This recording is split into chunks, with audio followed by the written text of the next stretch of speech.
You have found your way down to the Matcave. Welcome, everybody, to Way Back Wednesday. And tonight, we are jumping into the world of home video. That's right, every way that we have enjoyed home video releases from way back to VHS and even before that, all the way to today's digital releases along with streaming services. We're going to cover them all. We're going to talk about the good, the bad, the ugly, what we think are the best, our favorite parts of all of it.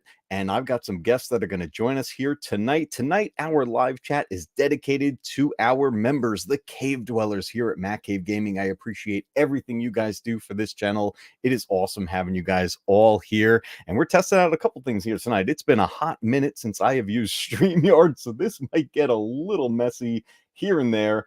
But let's get this show rolling. I know I previously said that I retired this intro, but you know what? My new intro, it's not quite where I want it to be yet. So we're rolling this one more time. Welcome, everyone, to Way Back Wednesday.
Whoo! We are back. I already got a request in the comments to save that intro for members only streams. I think that actually might be a pretty good idea.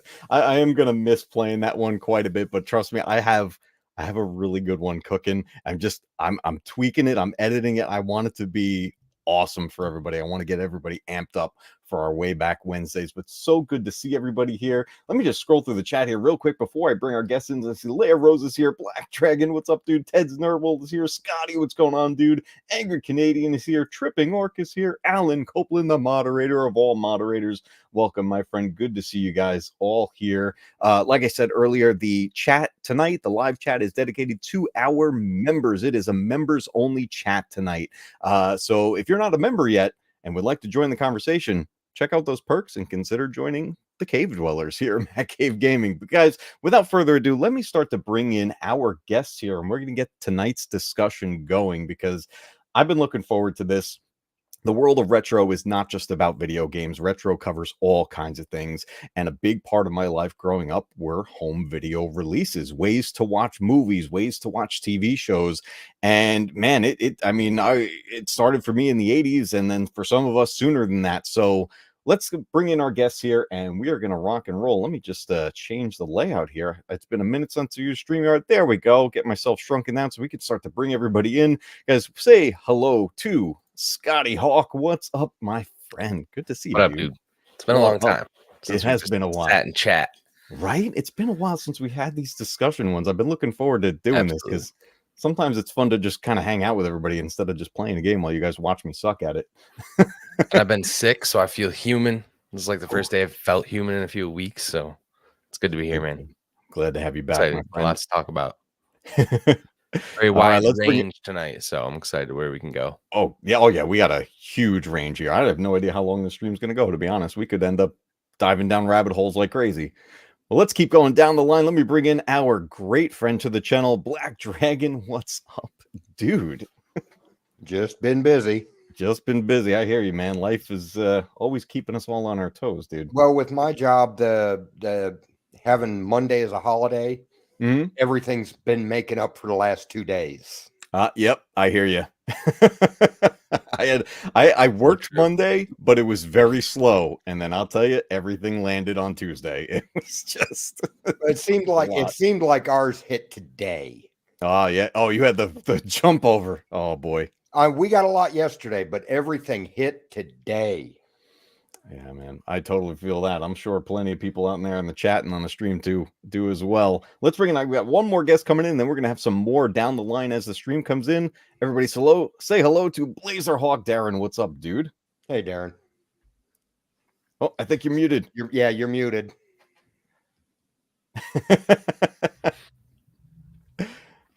We'll get him in there. Fits in right around here. Perfect. Right there. Hey, listen, I once spent 9 minutes straight muted on one of my live streams. Yeah, I remember. Oh man, we have all been there. Yeah, I thought I made all these squares even to lay out on here, and it looks like I didn't, but I tried. Oh, I think he's popping in. I got it. There he is. There we go. What's up, dude? No worries, man. Good to see you, dude. Not. How's it been? It's all good. Oh, it just all good. Got done with dinner and got myself all cleaned up, and so yeah. Very nice. So it's good. It's fun. I had to wake up a little bit. I didn't have time to make hot coffee, so I threw together a quick iced coffee just to wake up a little bit. Blasphemy. I know, right? I honestly have never done it in my life, and I can't do it. Iced coffee? I've tried it. I can't do it. I mean, it's something about no. it. I make it so it's Coffee's mostly flavor's coffee. Gotta be warm. It's gotta be warm. I don't know, man. I'm a weirdo.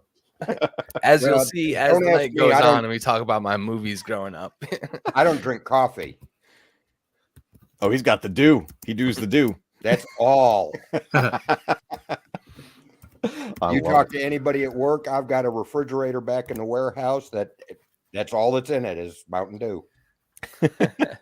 I'll tell you, even back in the day with when before I was drinking coffee, I remember do you guys remember Jolt? Oh yeah. I haven't seen Jolt since California. I think it got banned. I was a Surge kid. That doesn't surprise. No, it doesn't, because we heard something when I was in the military back in the 80s, which is when Jolt was prominent. We heard a rumor and we tried it. We went to an old junkyard. If you take a can of Jolt Cola and pour it over the hood of a car and sprinkle Tide laundry detergent over it, within 24 hours, that hood is gone. Wow. And we were drinking that. Yeah. Hey, we were drinking the old Four Locos too. Yeah. It's insane. Oh my God. Just saying. That is epic. Well, guys, I appreciate you joining me tonight. We got, like Scotty said before, we got a wide range to cover. And as you guys see in the banner, I was talking about VHS to digital, but backstage, we were actually chatting a little bit before we got going. And Black Dragon actually mentioned something that certainly came before VHS. So I wonder, Black Dragon, if you want to start us off with where home video releases the original really began. Yeah, the original advent of home video came when Kodak released the 8mm film back in the late 1950s. They also made the portable cameras to record on these affordable to everyday Joe. So families went out and bought them, and that's where you see all the home movies, which were, of course, in black and white, no sound, but it was something that you could, like photographs would do, only this was in moving pictures. Of course, in the late 60s, as the technology rolled forward, then you got the color film, then you got the sound, and then we start going into the cassette, which is where you want to start at. But it still starts before VHS. Yeah. Because in late about mid 1975 is when Sony introduced the Betamax. Oh, yeah. VHS didn't come out until a year later. Yeah, that was in 76. I actually got some notes for tonight, too. I prepped for this. Can you believe it? No. However, I didn't. Can you believe that? I remember my father and I, we took all of our old home movies, which primarily were on either a VHS tape or an 8mm tape, and digitized them so we could keep them, pretty much forever. But we also took the reels that he had from his father's home movies, and like you said, there's no sound. If the only thing you hear is the clicking, you hear just like as it's going, which you can, once you digitize it, you can get rid of that. But I was able to take all of that footage and digitize it, and It looks keep like it. Ed did too. Yeah, he mentioned. Yeah, that's here we go. Yeah. Ted Stalk. I forgot that. See, again, I haven't used StreamYard in forever. I'm forgetting I can click on stuff. Spent a month with a huge box of 8mm and 16mm tapes and a converter to copy them to PC. Went through tons of old family videotapes trying to catalog them. Yes, and that is I'll tell you, for the longest time, in all honesty, it still is a pretty good business. There were people that jumped on that and were doing that for people, and you could hire someone to, convert everything for you, because those are things that once they're gone, that's it. They're gone. Yep. And before we were all getting Hollywood movies to watch in our home, we had our home movies, and that was like when you were saying that was the real start, right, Darren? Yeah, that was. Actually, you sent me something, right, Darren? What did you send me? Oh wow, that was like the JVC sound unit. Yeah, that was like one of the first VCRs that we ever. Well, we didn't buy it; we rented it, and it was one of those things where it's like, okay, we would rent a VCR to watch a movie. Yeah, and that's wired top loader, remote, isn't it? You can see that. Yeah, I want to bring that up on the thing. Let me present and see if I remember how to do all this. Man, not a lot of people had the VHS player that you loaded into the top. Those actually, I'm pretty sure the statute of limitations is expired. Yeah. No. But I had, because due to quote unquote copyright, it was difficult to copy movies from VHS. Yeah. How, because they came out with all sorts of, in the later years, they came out with the electronics that would not allow you to copy it. However, these old top loading VCRs didn't have that. So I had one of these, a top loader, and then I had a regular VCR to make copies of stuff that the electronics wouldn't allow you to copy. My uncles had all kinds of little black boxes. I remember friends of mine doing that. Yep. Well, see, like I said, statute of limitations is expired. Yeah, we can talk about it. Well, no, what I'm about to say, because when I was active duty back in mid 80s, and I was not on deployment, I had memberships at 5 or 6 different video rental places, and I would go out every night and rent 3, 4, 5 movies. And I would go back to the barracks, put one in the VCR, start recording, close the shades, take a 2-hour nap, wake up, re-record, and I just did this on a nightly basis. By the time I was done, I had over 1,000 VHS tapes with anywhere from 3 to 5 movies on each. Nice. See, the best thing my parents ever did. The best thing my parents ever did is, growing up, I had Dark Crystal and Willow on one VHS. Well, we love it. I had a buddy that had a friend that worked in the video business. We actually got a copy of RoboCop a week before it hit shelves. Oh, see, that was, you'd find like the vendors out, like, it'd be like going to Manhattan and like, you got the vendor off on the sidewalk with, in all honesty, that was back in the day. That was the only way I was a big monster movie fan, and that was the only way I could get my hands on Godzilla films. Mm. I had to, Dude, I had to find the dude on the side of the street. So you like the horror genre? Right. A little bit. Okay. I have Have you seen Abigail? Yes. Oh, I actually Abigail is so enjoyed that good. one. It was, Abigail is good. Oh yeah. Actually, I was gonna say I have a New York City Phantom Menace DVD that restarts 35 minutes through the movie and just plays the whole movie through. Yeah. that type of the VCR that we had, I remember distinctly because it's like it was back in it was like around the area of when Return of the Jedi came out, and it was shortly after that. We'd rented a VCR, kind of like the one that that was displayed, and the Ewok movie was out on on prime time TV, and so we used that because you'd have a pause button, you'd record it, and then you'd pause it during the commercials.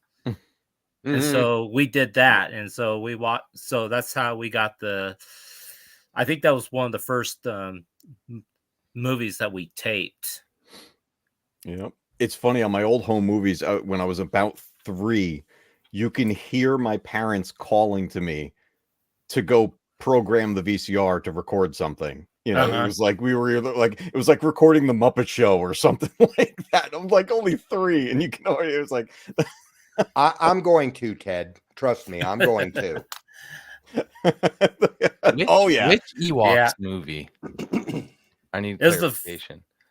Caravan of Courage? Yeah, it was Caravan of Courage because it was, well, I don't know, because it's like all they called it was the Ewok Adventure, and that was it. Yeah, I think they. I think they added the subtitle after. Yeah, I think they changed. Well, they changed the subtitle because they came out with the second movie. Yeah, that's what I'm saying. The same with when they did Star Wars, it was just Star Wars, and then when Empire came out, then they changed it to New Hope. Yeah, right. So before we jump into the battle of VHS versus Betamax, I got a brief little history of VHS here. Just for like I said, I did a little homework and I grabbed some screenshots of some information I thought was useful here. So I was going to just read it, but then I'll just bring it up on the screen. People like to read along, right? Oh, I love to read. Just don't have that much time anymore. Yeah. All right, let's bring that up. So, little history of VHS, right? And we touched on it briefly before, but the first movies were released on VHS in 1976, which is actually the same year the VCRs were released. And this is an interesting thing. A young teacher in 1972, a film teacher who was fired for organizing a volleyball game for his students without the principal's approval, was the first feature film to be released on VHS. I thought that was kind of an interesting little side note. But JVC, we all know the company JVC. I actually didn't know it was called the Victor Company of Japan. I didn't know that.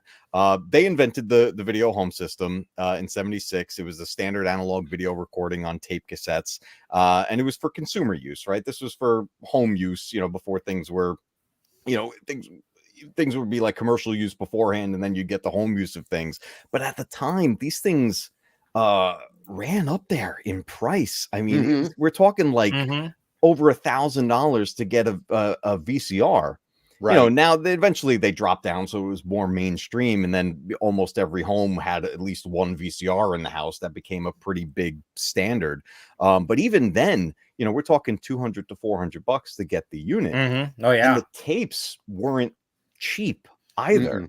Especially if you were getting, an actual like movie, they were up there in price. You could drop $50-$60 on one movie on start, VHS. At the start.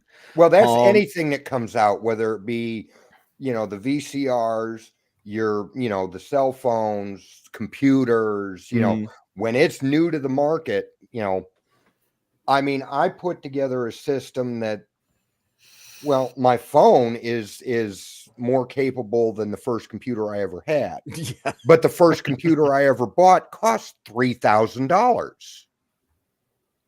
Oh man, Yeah. That was the old Tandy 1000 TX from Radio Shack. Oh yeah.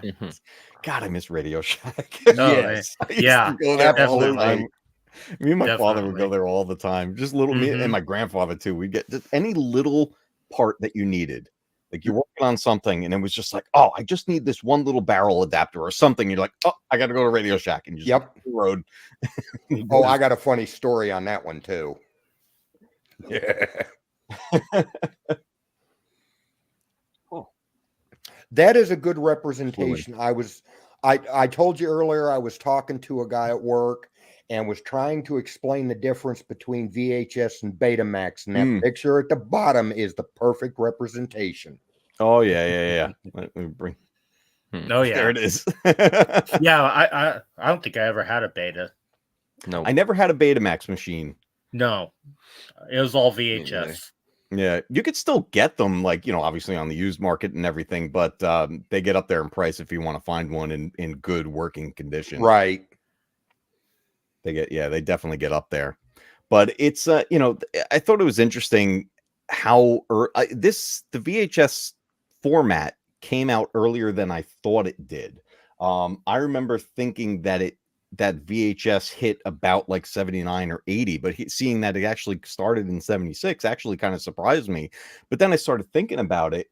The initial release on home video of the original Star Wars was pretty early at that, because I remember watching that on VHS, and that had to be really early on, right? I don't know exactly when it was released, but I do know that I never owned the actual VHS copy of it, but I did have it recorded off of TV, and we did, like you were mentioning earlier, Darren, you pause it to let the commercials go by and then keep going. It. I still have that tape. I still have it labeled. It still says Star Wars right on it, written in pencil. You get like most of the way through and be like, see, Mom, this is where you distracted me. Now we got to watch commercials. The very first release of Star Wars to video cassette was 1982. Oh, okay. That was a crazy statistic about History of Violence too. Oh yeah. That was the last VHS, that Viggo Mortensen movie. Yeah, that's such a good movie. That I've seen bits and parts of it, but I haven't seen all of it. Isn't not Paul? No, who's the young kid in that? Hold on, I don't remember. I know Viggo Mortensen was in it, but I don't know who the young kid was. Yeah, it was crazy how many. I had so many VHS tapes back in the day. My favorite one, and this like kind of blew my mind back in the day, because this is before having special features coming with your movies and all kinds of stuff. They made, to go along with Jurassic Park, a separate VHS tape that was a behind the scenes making of Jurassic Park. And it was hosted by James Earl Jones, which was phenomenal because, one, I was a huge Spielberg fan, and then I was also a big Star Wars fan. So now I've got Darth Vader telling me about a Spielberg movie, and that just blew my little mind. Yeah. I just thought it was so cool to One get of the a tape best of that. tenors in the market. Mm-hmm.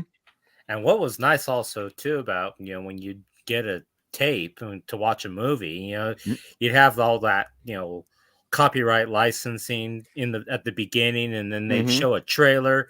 You could fast forward through it until the movie started. Yep. And when the DVDs came out, you could not do that. You had to wait. You couldn't skip them. Yeah, there was definitely, as you jump into the world of DVD, which we'll definitely get into shortly, there were certain things that were certainly pros, but there were some cons, and there's going to be reasons why I still rank VHS pretty high up as far as my personal preferences of home video release. But there's been so many at this point, and I have them right next to me. I got a VCR right next to me on my CRT. I got Phantom Menace sitting actually right there on VHS, which is actually one of my favorite versions of that film, because the color tone is very strange. If you ever watch Phantom Menace on VHS, it's almost pink. Like there's a weird pink overtone to the whole thing. Plus, it's 4:3. I didn't have the widescreen edition of that. But I Oh, do have the widescreen of the original trilogy on VHS, which I love because at the beginning, before the movie starts, there's interviews with George Lucas. And, you get the whole, FBI warning, but then all of a sudden that starts on the tape. I think that was that might be the THX release of the VHSs. I think that was the last VHS release of the OT. But it had a little bonus feature on there, which was pretty cool. I love that. But yeah, video cassettes, man. It was, everyone had them. It was the big thing. It beat out Betamax. We had a similar war that we'll get to later versus Blu-ray versus HD-DVD. Definitely a very similar battle between formats. In a lot of ways, Betamax, a lot of people preferred with as far as functionality, but I guess the power behind the companies that own them, in this case JVC versus who owned Betamax? That Sony. I don't know. Sony owned it. So yeah, surprisingly, they lost that battle. Well, part of that, and what Ted Makes was a lot of looking, sense I nowadays. think what Ted was looking for, because in '76 really started the format wars. Yeah. People were in one camp or the other. They wanted VHS or they wanted Betamax. And the primary difference, what a lot of people would say, is that the Betamax had a better quality than the VHS. Me personally, I go, in my bedroom, I've got a 1080p, 37-inch 1080p TV. In the living room, I've got a 65-inch 4K TV. And I can put the same program on both and go from room to room. And I really myself can't tell that. I mean, I see some differences, but I can't tell that major a difference. So I couldn't tell the differences between VHS and Beta, but that's what people were saying is, it was a better quality. However, with the two formats, when the players actually came out, Betamax, you could only record on a tape for an hour. And when VHS hit, it could record for 2 hours. Yeah, so there you was got the more multiple runtime. No, the multiple speed wasn't out yet. This was at that the wasn't beginning. later. Right. That wasn't right. till Yeah. later. Later, they came up with the multiple speed, and both systems did it, which increased the Betamax to 3 hours, but increased the VHS to 6. Yeah. Yep. That was, I remember going, I think SP was the better quality. You got 2 hours at better quality. Then you had the LP, which was long play. Yep. Which was the 4-hour version. And then you got the ELP, which is the extended long play, which was 6 hours. Damn. But you lost quality. Yeah. We have so many, like, even just, I was showing my kids these. I have a bunch of tape, because we all had those blank cassette tapes that you would just record a ton of stuff on. And I must have every animated special that ever aired, like from Garfield to Inspector Gadget to Ghostbusters to whatever it was. Damn. We have tons of them. So like, as we got to and I labeled everything, we have little index cards in the sleeve. So we write down what was on there. So like Christmas time, I showed my kids the Garfield Christmas special and they loved it. And we were watching it on a CRT, on a VHS. Well, that's why a lot of people ended up getting VHSs, because when you come to it's not right, man. The Wizard of Oz. You have a time capsule. It's not right. Well, you know what was better was the commercials. Yeah, but the thing is, when you come to movies right there, The Wizard of Oz, or It's a Wonderful Life, network aired these once a year. So you had to wait that entire year till you could see a favorite movie again. With the advent of the VCR, when it came out, you could record it, and now you could watch it anytime you want. And that's part of what made it so popular. Yep. Yeah. It really it was a game changer. It really was a game changer.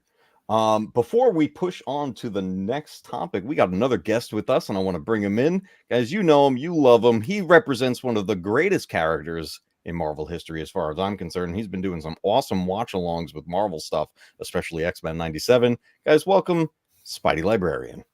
What's up, Hey, dude? everyone. What's up? How is Oh, the everyone layout tonight? just went crazy. Good, I'm man. just- How are you? I'm waiting for. Yeah, him we're to all over the finish. place now. There we go. I'm still Listen, waiting for You him to shouldn't have put finish. me near the Fallen controls Order. though. Scott's gonna mess with the vertical. Oh, yeah. hold. I'm just happy to be on TV, you know. Yeah.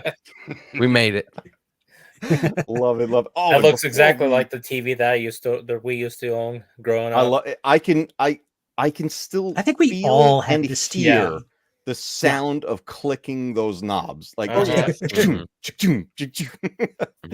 And Guys, how many It was like a channels did minor you feat have? of strength to do it, you know. It really was, especially when you were little and you're in control. Because you know what, you got to understand when you were either the little kid or like the little brother, the little sister, you were the remote. You know, the older ones or the parents. Mhm. You're the remote. You go do it. Uh-huh. Have you got your notifications working in this? I got this popping. I want to bring this up here real quick. I We was got gonna Scott say it. Westbrook. Yep. Why is that not popping up? Scott Westbrook has gifted 5 Matcave gaming memberships. Thank you so much, my friend. I appreciate it. I'm not sure how that works Nice. with the members live stream. I know they go out regardless. And if they're not in chat, people will get alerts. I think what happens is the gifts actually go to previous viewers now. Oh, I never really? realized that. Oh, Because I that's realized that cool. when all of a sudden I got a gifted membership for a channel that I wasn't watching live at that moment. I don't know when that changed, That's nice. but we're definitely Okay. going to have 5 new members. And thanks to Scott Westbrook, I greatly appreciate it, my friend. Yep. And then All speaking right, of members, Scott, yeah. Donna Yep, is there's here. Donna. 11 months. How fast this time has flown, guys. That's Your insane. new members are Muty. My God, 35. so it's been nearly has it been a year since you've been monetized? It's coming up on it, right? It was- Yeah. Oh Yeah. man, Yeah. early congratulations, man. Thank you. Yeah, is that showing up any? Are you seeing that? I've got the other chat pulled up in another I mean- window. Oh, the other. new Okay. members, your new members are Muty 35, Mars Max Monkey, Snaky 24, the Padawannabe, and Aggie Thunderpaw. All right. I don't know why I'm not seeing it on my side, but welcome everybody. Oh, and Mars Yep. Monk is here in the chat. Awesome. See, that's one of the great things about getting that membership too, is that when we got members only live chats, Hey. now you're in. Yep. I love it. Ted's Nerd World 11 months as well, dude. That is freaking awesome. Hey, Ted, if you're around, man, I sent you a link if you'd like to join. It's in Discord. Yes, she was. Um, Donna definitely was one of your first members. Yes, that Mhm. was, man, because yeah, that was last June. And Yep. man, We're Mhm. coming up on And June. right? we're just about there, yeah. That's crazy, guys. I greatly appreciate it. Thank you all so much. All right. So, Spidey, before we jump into it, I want to get your quick thoughts on the world of VHS. What do you got? Any memories of VHS tapes? Your favorite Oh, things about it? The God. things you hated? Anything like that? So I remember as a kid seeing, I think, a copy of Poltergeist on VHS, like at Kmart or something, for like $100. Like I remember when movies were like that much, and I just remember thinking, "Wow, I'm glad I'm not an adult, so I don't have to, make the agonizing decision to spend that much for it." But where VHS is concerned, my biggest memory, when I was probably a freshman in high school, I started getting into Star Trek. I think So I when you were watched an Peter episode. Parker's age. Yes, exactly. right before the spider bite. Okay, but I was getting into Star Trek: The Next Generation, and I was just like, I think it was like in season 6 at the time, and I was like, well, I need to watch all the rest of this, and so I remember being really kind of like religious about making sure that when a syndicated episode of the show came on in rerun, that I was able to tape it so that way I'd be able to watch it like later and stuff. And I think I managed to get most of The Next Generation and part of Deep Space Nine on VHS, just because like I was just and I labeled each episode on the tape and everything. I was a big nerd about it. So We all were. but yeah, like VHS was kind of like the first way that I was able to kind of start collecting not even movies, just shows, you know. And that was that was, I don't know, that was really cool. And I remember some of the old commercials that I would get because I was taping the whole thing. So, but yeah, we were talking about that just before you got here, that when I was rewatching some old specials with my kids on some VHS tapes, they're loving the show. I was dying over the commercials. They like everything from the Pepsi commercials, and you know, the thing I loved so much were that back then you hardly ever see this anymore. It's so rare. Companies would take jabs at each other, competing companies. Yep. McDonald's and Burger King were big ones, and the commercials, oh, it was just priceless. I want that to come back. I want that competition in the advertising to come back, because it just was so much fun. Genesis does. Yeah, I just used that tune for one of my shorts. Not Did you? Society. We got too many people that go outside and go, "Oh, the sky's blue." I'm offended. Yeah, it wouldn't work now. It'd be it really wouldn't. Yeah. We got another guest. Let me bring him in before we jump over, guys. This man is making a comeback in the streaming world. He just finished a game earlier today. If you didn't catch it, catch the replay, because he is all amped up for some more Star Wars content coming out. Guys, say hello to the Star Wars obsession. What's up? Hey, welcome. Welcome. What's up, guys? What's up, dude? What's happening? Hello. It's cracking. Well, we know we're reminiscing about old ways we watched movies and shows, and we were just talking VHS, but we got another format coming up. And speaking of the commercial duos, I mean, did you guys ever catch that new Netflix movie with Jerry Seinfeld, the Unfrosted? I didn't watch it yet. I heard it's pretty good. I have not. It's ridiculous, but it's hilarious. I mean, it's just. I would imagine it would be ridiculous. It was a big time spoof. Let's see, that'll be out of 10. What do you give it? By the end of Yeah, I gave my thoughts on it. I reviewed that a couple weeks ago. Yeah. Okay. I mean, if I sit down to watch a movie about Pop-Tarts, I'm really not going to take it all that seriously. Yeah. But that's great, man. Well, we've got another format coming up here, and it's a format that honestly I loved, and a lot of people really forget. Yeah, really? I loved something? No. If you're talking about what I think you're talking about, I know why people didn't like it. Chill. Chill. I'm such a shill. Well, you know what? I'll be a shill right now for Laserdisc. And here's the thing about this. We'll bring up a little bit of history here. Hold on. Before you go, I'll be back. Go. Oh, do your thing, man. Do your thing.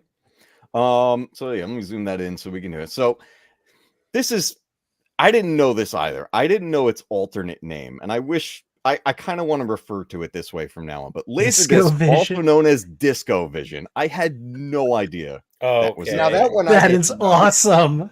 Right? I knew Laser The Vision. name alone might have converted me. Right. Disco Vision.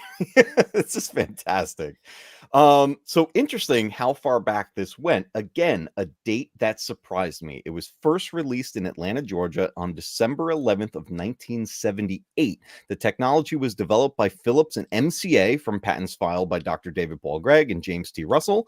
The first players were called video long play and loaded from the top, similar to record players. So, and I think the discs were as big as LPs too. Yeah, They were same size as LPs, which I'm sure plenty of people either mistakenly or purposely popped them onto their turntables and just saw what happened. Spoiler, it won't play. Yeah. But I love this fact. I actually knew this. The first movie released on Laserdisc was Jaws in 1978, which I actually just rewatched the other day on Blu-ray. It looked fantastic.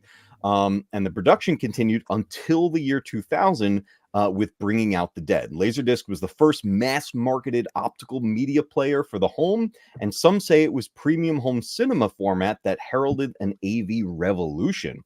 However, I knew Bringing Out the Dead was the last one. I didn't know Jaws was the first one. yeah, I didn't know Bring Out Dead was last. I knew about Jaws. However, movie companies stopped making Laserdisc movies in the late 1990s when DVDs became more popular. Today, some of the better Laserdisc players can still sell for over $1,000. We were talking about that about Betamaxes, where you try to find them in decent condition, they're still going to be up there in price. The thing I loved. This is what a Laserdisc size looks like. There you go. Yes. Oh, let me. Yes. Oh, we gotta. yeah. Oh, bigger than a frisbee. So Yep, it was. this How do I is make you this go? is King Kong There it is. on Laserdisc. Oh, Hold That's on. man. crazy. More. How This is long? How this is- long is that movie? Oh, probably an hour and a half. I'd have to look. So then you've got two This discs. This is one of my favorite movies you can't really find anywhere else. This oh, is on dude. Funimation. Wow. Oh, man. Okay. Wow. Here is my favorite science fiction movie of all time. Oh my god! I just rebought that Hell movie. yeah. Oh, Yes. I remember Hell that yeah. movie. Here's I love something that boomers remember. Yep. Oh yes. Wow. Yep. And the Um, two sequels. Here is the Yep. one of my favorite movies. Oh, that Oh, was mhm. fantastic. Oh, Two- that's two one of my all-time This is a favorites. collection, bro. I'm with Oh, you. look at the Yeah, pile and he's then- got. and then Holy here's A lot of one movies on here that I haven't seen. So Madonna's movie. Mhm. Hell yeah. That's a really good Okay. movie. So I have a literal stack Yep. of Laserdiscs. I have a working Laserdisc player downstairs. That's awesome. That's fantastic. I'm wow. impressed. nice. Oh, That's That's dude. why I cool. run. Yeah. When you're like Laserdisc, I'm like Laserdisc. He's like, I got stuff here. Let me get my stuff. Well, the Laserdisc, Dude, the that is Laserdisc, great. Laserdisc was the first format that actually allowed special features to be included. There were three primary problems with the Laserdisc. The first was the price. It Mhm. was more expensive than anything else out there. Yep. Two, the discs were actually limited to 30 minutes. Yes. So to get a full 2-hour movie, it's Ah. you watch for 30 minutes, flip it over, watch the second part, Yep. change discs, Mhm. and to That's get why a you have disc- multiple discs at the That's same why time. exactly. with Star Wars. Discs Okay. and multiple sides Yeah. like records. Yes, Okay. One disc was an hour. exactly. like a record, and then you had to take that disc out and put disc 2 in. Yeah. Now Wow. the third one was to get a disc of that size to spin as needed to read a movie. Mhm. The machines themselves were really noisy.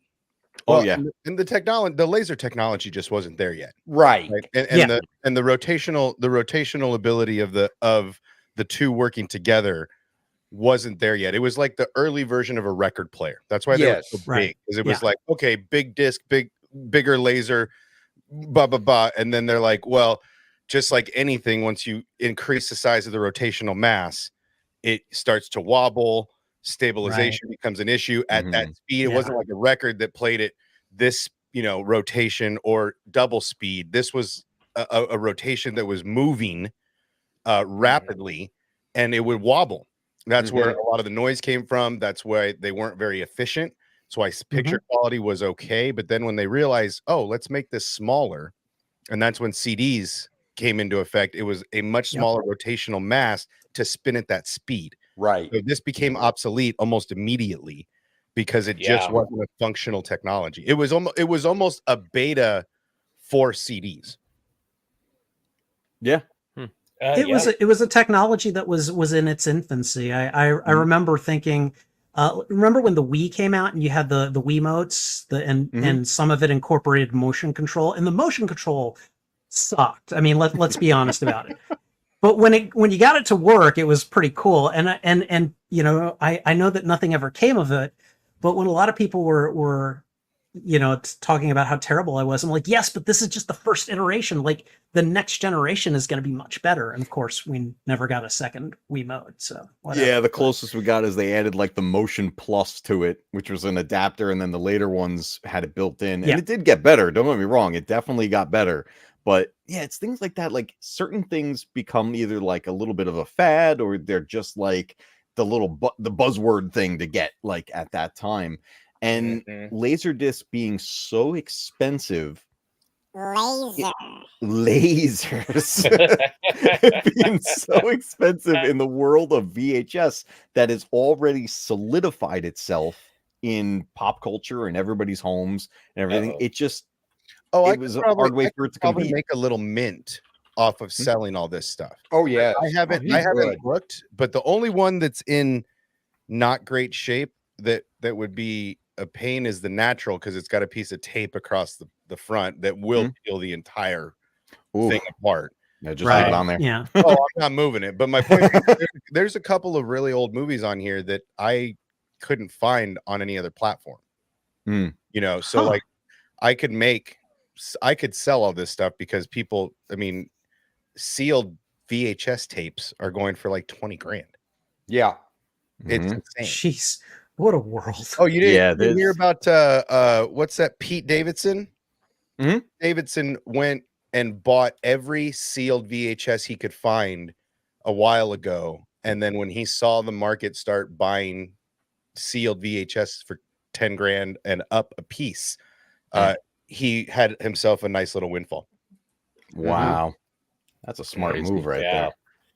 Yeah, I had a buddy retirement money right there. It really is. Yeah. I had a little while back, a friend of mine was helping, I think it was his mother-in-law. They were helping moving and clearing out their attic and whatever and getting stuff out. And they had a Laserdisc player and sealed original Star Wars. Oh, shit. And they're like, should we just throw this out? I'm like, are you kidding me? No. Sell that. I'm like, did you smack him? Yeah, that's not the right question. The question is, how many times did you smack him? No, the question is, what kind of friend are you? Yeah, no kidding. $20 for it and say, like, man, it's not worth anything here. Yeah, I believe they sold it. I'm assuming they sold it. I actually don't want to find out because I'm afraid of the answer, but it was there. And I'm like, man, so this was just sitting up there and, you know, nobody was using, but the movies itself, there was a few other movies as well. That was the real gem in there, but all unopened. So that's like, you know, whoever at the time bought the player, I guess, just never used it or whatever. I don't know. The player probably was fine too, but it's just, these things were so expensive when they came out. They just couldn't compete. Like when you think about anytime there's a technology jump in things that people use on a regular basis, the new thing is always expensive and it's hard to win over people into those new formats to change over to things. Right. In a lot of cases. In a lot of cases. You because know, like I have a PlayStation 3, but I didn't buy it when the PlayStation 3 came out. I bought it about a month after the PlayStation 4 came out. I went on to eBay. All the people that want to, you know, get the PlayStation 4 are now selling their PlayStation 3 for pennies on the dollar. Right. I got the system, the motion control, extra controllers, a dozen games for about $120. Nice, dude. Meanwhile, when the PS3 first came out, people were selling it for like $1,000 or $2,000. Yeah, you know, on eBay and stuff like that. You never want to buy the brand new thing because the bugs aren't worked out yet. Right. Yep. But you get the last version of the last item when the new thing comes out and everybody buys without thinking. Well, it's just like cars. You can get good deals. It's just like cars. I mean, you never buy the first iteration of anything. Right.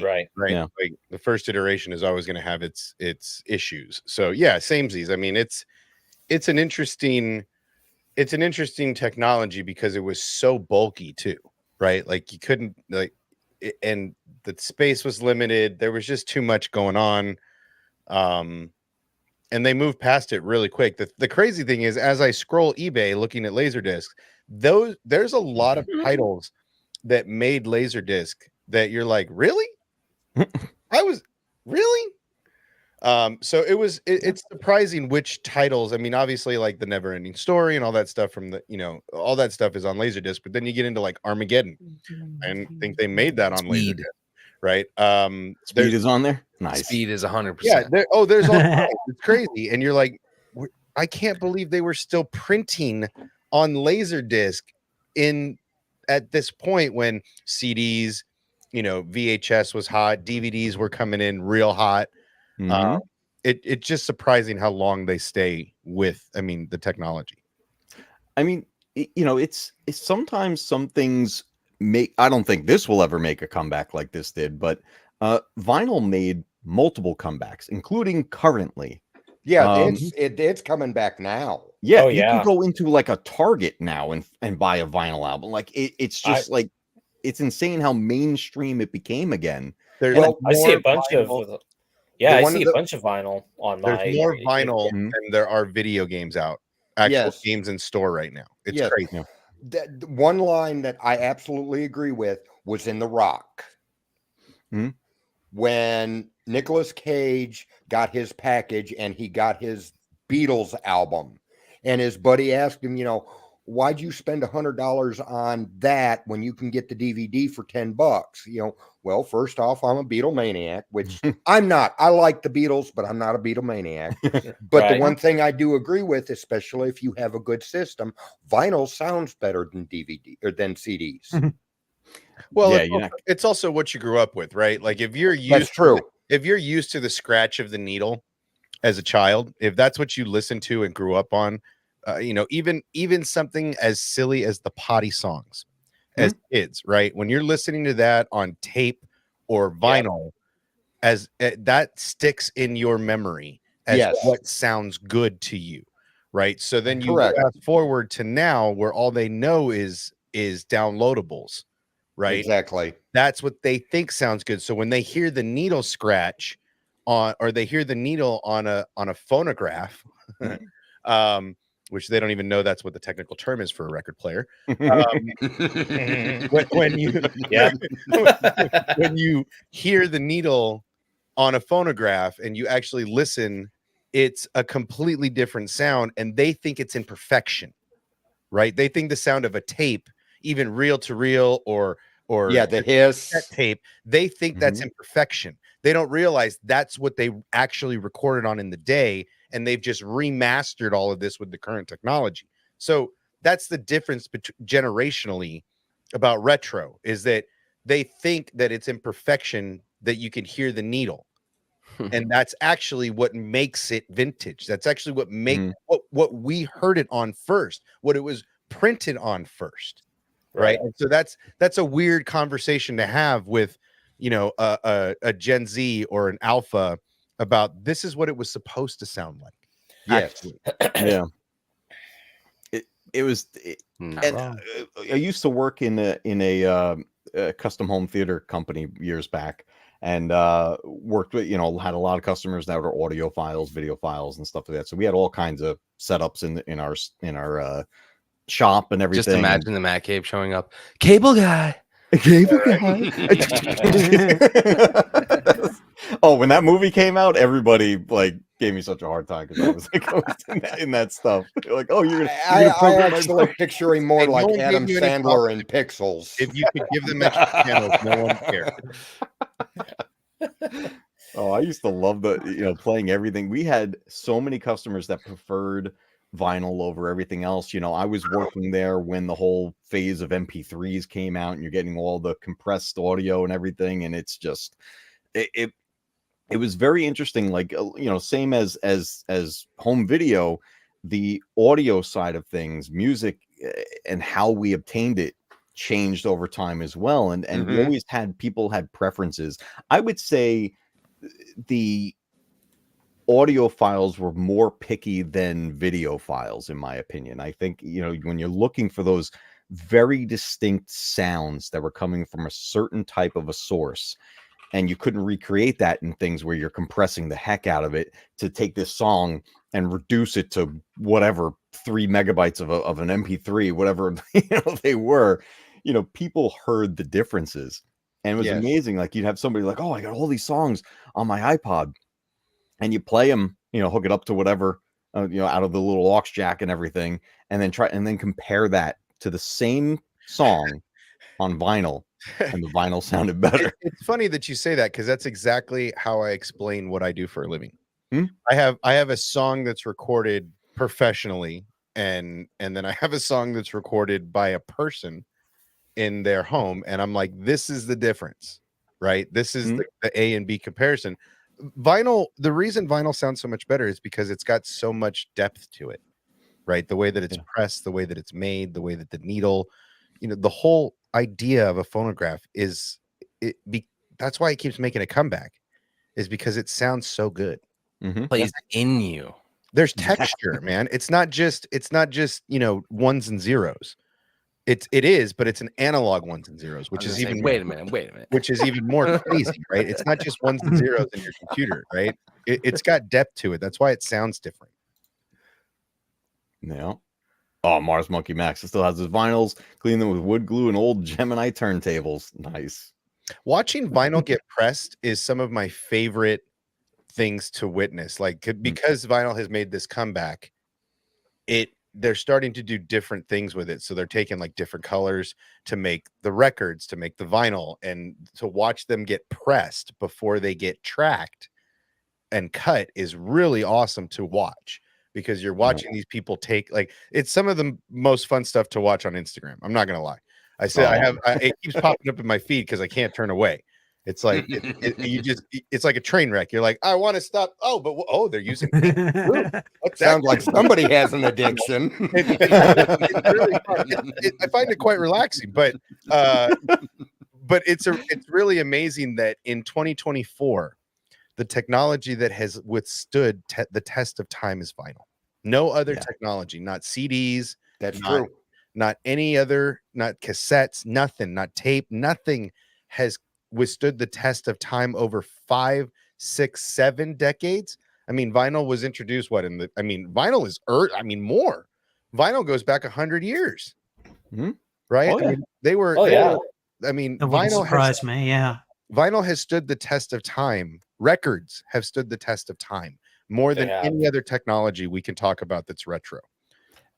And it's honestly it's a format and material that stands the test of time better than others. We're at a point now where any videotape that you have is deteriorating. It's weathered. You could certainly keep it nice, and you still have to take care of your vinyl to make sure everything right. No, but tape has a wear life, though. Yes, it does. It'll stretch. You can only play it how many times before it's well, that was the thing. People would literally wear out their VHS tapes. Several Star Wars tapes. Several.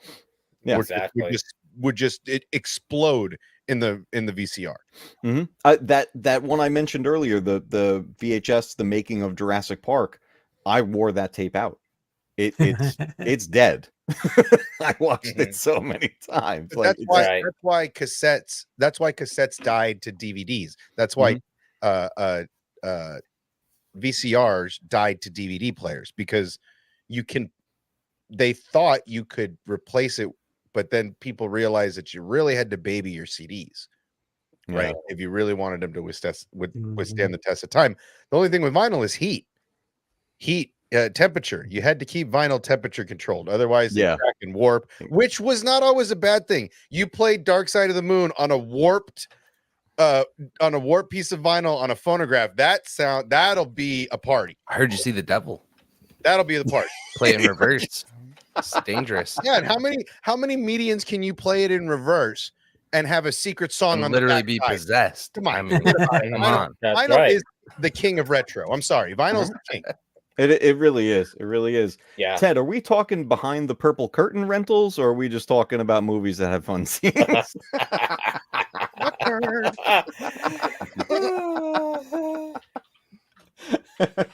That's what I asked him in the chat. There you go.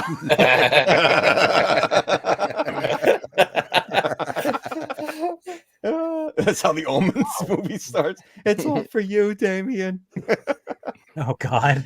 Okay. Oh my God. All right. Before we jump down an inappropriate rabbit hole. Yeah. We got another format coming up. This is a format that is still around today. but is potentially reaching its end of life soon, and for multiple reasons. And I'm talking about DVD. Now, well, I want to backtrack a little bit. Yeah. There was a problem with VHS tapes in 1982. And that was the Motion Picture Association of America. Okay. They actually filed a lawsuit and aggressively fought against VHS, citing violations of copyright law. Surprise. Well, however, the case was lost on April 12th of 1982. The Subcommittee on Courts and the Civil Liberties and Administration of Justice for the House of Representatives basically told them, no, that violation doesn't exist here. Well, the interesting thing is that, I mean, obviously, aside from the digital age, but VHS was the easiest to copy. Right. Because they engineered the record button on VCRs, which ultimately was the downfall of VHS. There never should have been a record button on VHS, right? If you had a business that duplicated or whatever, or rentals, whatever, however that is orchestrated in the 80s, that should have been a very proprietary, very special made devices. Putting the record button on VHS is what led to the copyright issues, because everybody could copy anything, and it was the easiest to copy, aside from the early days of Napster, so on and so forth. But ultimately, in the analog age, VHS was the easiest to hack because they put the record button on there mainly so people could record TV shows. And I get it, the early days of digital recording, but that ultimately you should have had to pay a higher premium for that. In my opinion, that was the live sporting events is a big factor. Oh yeah, there's lots of games that would be played, and it's like if I'm gone, it's like I'd record the game and watch it. And that was like I said, I think but that's what made it the easiest to hack, because you put two of them together and boom, boom, boom, you're burning off Star Wars VHSs like they're hotcakes. Oh yeah, because now that's where the copyright law would come in. Bootlegging was huge. If you didn't buy movies out of the back of somebody's trunk in the 80s and 90s, you cannot call yourself a retro.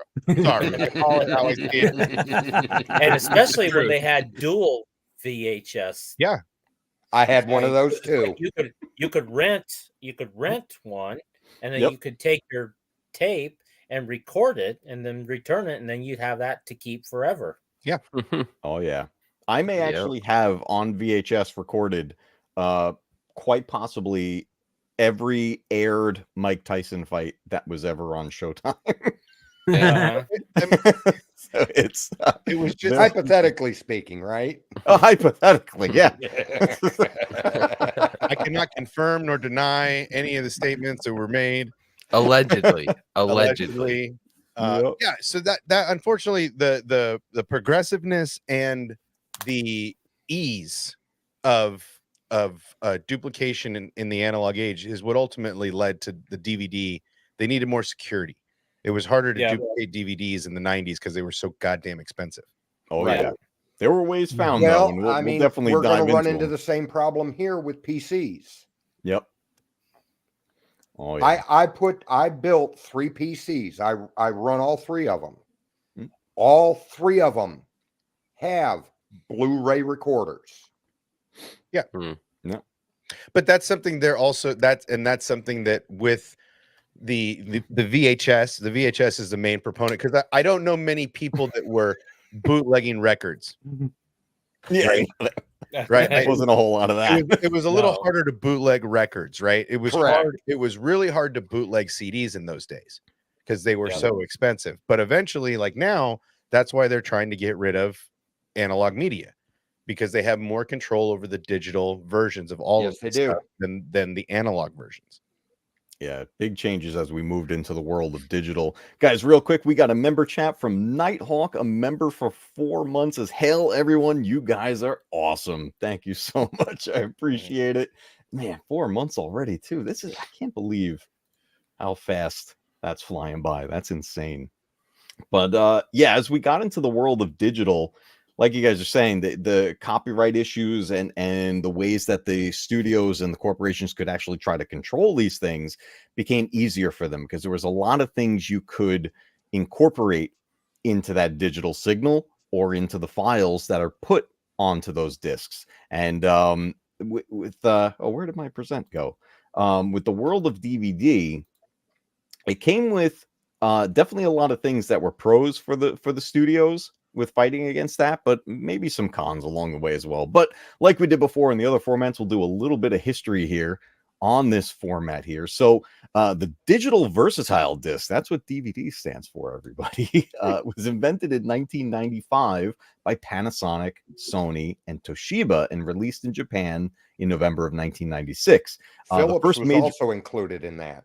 What was that? Philips was also a part of Philips that. also in there. Yes. So that's interesting, because and when we get to it, wasn't Philips big on the HD DVD? Weren't they on that side of things? Yes. Yeah, we'll definitely dive into that when we get there. We got the first major release in Japan in 96 when the players were being released. Most like everything like this with electronics, mostly we get it like a year later in the US. Overnight Right. in Japan. Yeah, so definitely. But you know what is interesting? I didn't know this. They delayed this on purpose to coincide with the 69th annual Academy Awards. That's Now when that I didn't know. Yes, I didn't know that. That's interesting, because now you got an award show going on all about movies and stuff like that, and now you launch a bunch of movies on a brand new format while people are in that big movie watching mode. This included the movie Twister came out on DVD, one of the first DVD releases, which is pretty cool. I like that movie. The sequel's about to come out apparently to that. Yeah, rest in peace, Bill Paxton. Yes, R.I.P. Bill Here, Paxton. here. I love that guy. Fantastic actor. Just watched him the other night in True Lies. My wife watched that movie for the first time, everybody. Damn, that's a good film. And she loved it. Yeah, that movie's great. This was interesting because I know there was they don't mention it here in just this little blurb that I brought up, but the original DVD format had a storage of 4.7 gigabytes. Later on, you got dual layer DVDs, and you could get more in there. I think it was around like 8.5. 8.5. So with the 4.7 though, they could get a 2-hour video on there. It was 720 by 480. And the big thing, the big jump versus VHS, was you were able to have chapters and skip, along with rewinding and fast forwarding, but you could skip chapters. And this was a huge thing because, you know, we come from the time of Be Kind, Rewind. You know, you done with the movie, you rewind it, right? Come on. Hey, I used to work at a Blockbuster. Come on. Hey, I used to rewind. I had a machine that's all it did. Yep, I did have a rewinder. Yeah, it was about the size of a shoebox. Yeah. Yep, you got ones that look like little sports cars. Yeah. I never got one of those. I just My got the brother's basic didn't model. those. Yeah. Uh-huh. Mm. Yeah, love it was that. funny That because rewinder my got brother's used. in-laws had one of them. They'd watch a video and then they pull it out and they pop it in the rewind machine so they can watch the next video. Well, see, I only had two. I had the standard that looked like a little shoebox, and then I had one that looked like a set-top VCR, which you could rewind or fast forward. Nice. See, that was a fancy one. I mean, people, like I said, people don't have any idea, but the charge for the charge for rewind, there was a fee if you didn't rewind your videos. Like, Oh, yeah, Time we'll is get you money, up with- friend. Yeah, man. I worked in the rental business. We'll charge you for that. Late fees, rewind fees. We got you. I wonder if these studios, like, one day were just like, when like the Walmarts down the street started selling like tens of thousands of blank DVDs. Like, you could buy 100 stacks of blank DVDs, and they're just I really like, want to run down to my truck right now and grab some because I gonna still have a have stacks problem, of aren't blank we? We're DVDs. gonna I have have a blank problem. Blu-rays now too. Yep. yeah. I've got Crazy. I have blank cake ones boxes, too. the 100 disc cake boxes. I've got over 60 of them. Whew. Jesus. yeah, it again, Wow. another easy once they found a way to hack it, once they found a way to record multiples, it was over. Yeah. Well, it People was, just a big min-max thing. everything. Oh yeah, yeah. You just a big thing that happened in the time of DVD, they're fighting against, all the copyright stuff and try to avoid recording live programming, especially sports. You always got that warning before, any NFL games. They were always big. It always seemed like the NFL was the biggest with that of letting do not record this and don't redistribute and all that stuff. It was always at the beginning of every game. And along the way, a company called TiVo came out with the DVR recorder where people could record, programming and have it on a hard drive. But an interesting thing that happened was TiVo teamed up with Pioneer, and Pioneer was a leading provider of DVD players. And they put a DVD burner into their TiVo unit. Yep. So now you could literally record cable TV onto a disc, and then you've just made a DVD.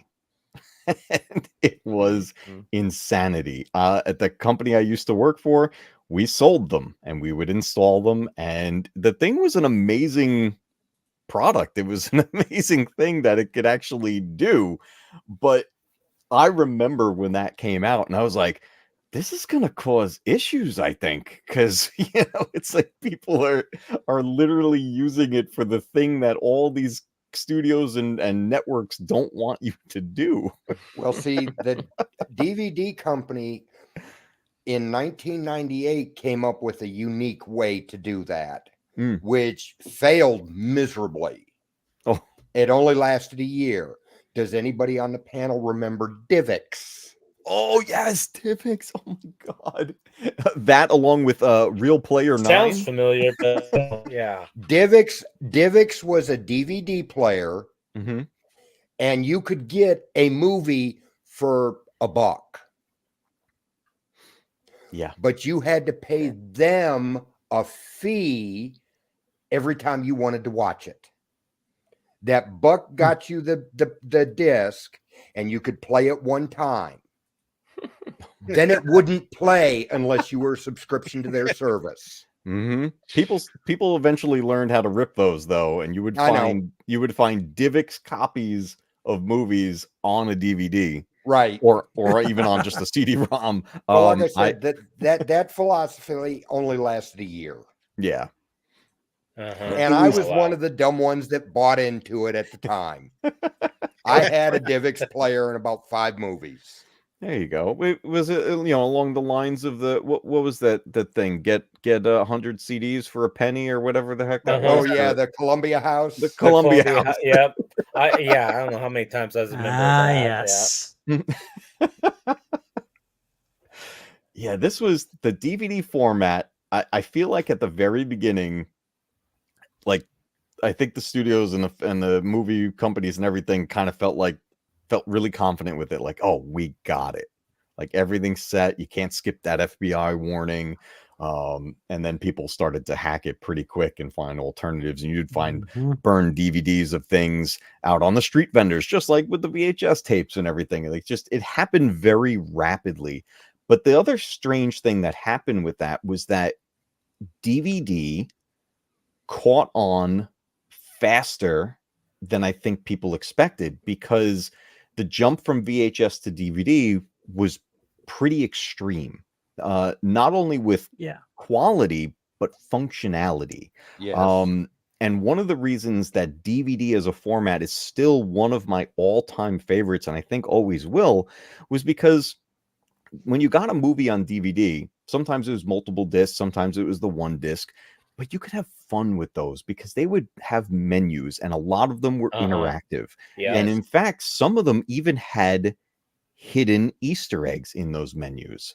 Or they have deleted scenes. Deleted you scenes. See who just jumped in the chat. My goodness. The legendary Tron, how are you doing? What's up, dude? He fights for the users. Hello, my friend. Dude, good to see you, brother. Damn. Man, Blast from the past. awesome. Where are you right? Blast from the past is right. Good to have you here, my friend. Good to see you, dude. Yeah, DVD menus were my favorite. one of my all-time favorites, the first time I realized that there were hidden things, was in the DVD releases of the theatrical cuts of Lord of the Rings. And if you navigate just right on the menus, somewhere in the chapters or something like that, all of a sudden you would find the ring, the One Ring. Really? And if you click on it, you found more interviews and bonus features Like a with hidden menu. hidden menus, hidden features. Uh-huh. And one of them Yep. was probably one of the best interviews I've ever seen in my life. It was Dominic Monaghan pretending to be some German reporter interviewing Elijah Wood remotely. Elijah Wood couldn't see him, but Dominic could see him. And he messed with him so Oh, bad. that would have been Wow. You can fantastic. find this on YouTube now. If you find this interview, Dominic Monaghan interviewing Elijah Wood for Lord of the Rings, it's one of the funniest things I've ever seen in my life, but it was hidden on the disc and you had to just find it. That's funny. One interview to rule them all. Yes. Well, see, DVD took off, but Yep. it got a real big boost on one particular date. Hmm? That was September 11th, 2001. Mm. People at that time, because of what happened, were afraid to travel.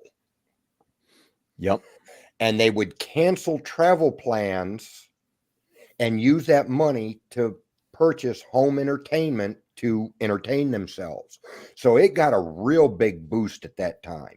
Oh yeah. But then the companies took advantage of it, like you were talking with the Lord of the Rings. In December of 2003, they came out with the theatrical release on DVD. In May 2004, you got the widescreen edition of the DVD. Yeah. In December of 2004, you got the extended DVD. And in June 2011, you got the extended Blu-ray. So you always were purchasing the new next, because the theatrical release was only 201 minutes. The widescreen was 192. The extended was 254 and the Blu-ray was 263. So if you wanted to see this extra content, you were going out and spending extra money on something you already had, which is one of the problems that I have with Steam. Yeah. You know, there's a mod that I want to play for Empire at War. Mm. I own Empire at War. I've got the disc right here. It's on my computer. But Steam will allow me to put my copy in their menu, but it won't recognize it as a legitimate copy to play their, because it's looking for that specific version. Right. So I Yep. would have to repurchase it through Steam. Well, why should I have to repurchase it a second time when I already own it? Yeah. DVD became this major start of the world of re-releases.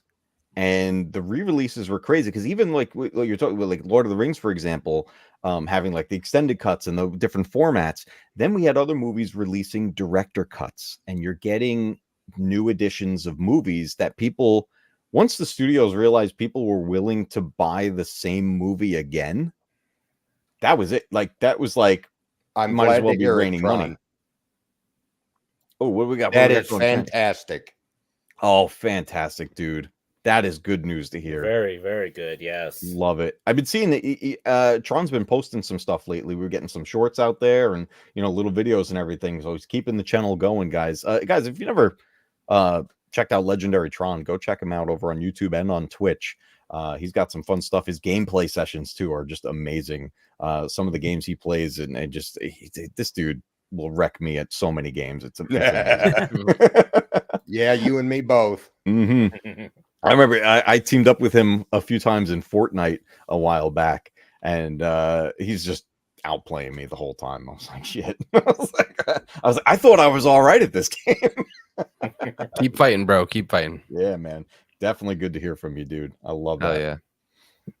yeah. So the other big thing that happened with DVD was at that time, video game systems were advancing as well. And a funny thing happened. DVD players, because it was the new format, just like we were talking about with Laserdisc earlier and things like that, the console itself, the player, was very expensive. DVD players were very expensive. Yep. But along comes Sony with their PlayStation 2. And they made it DVD compatible because they started putting their games on DVDs.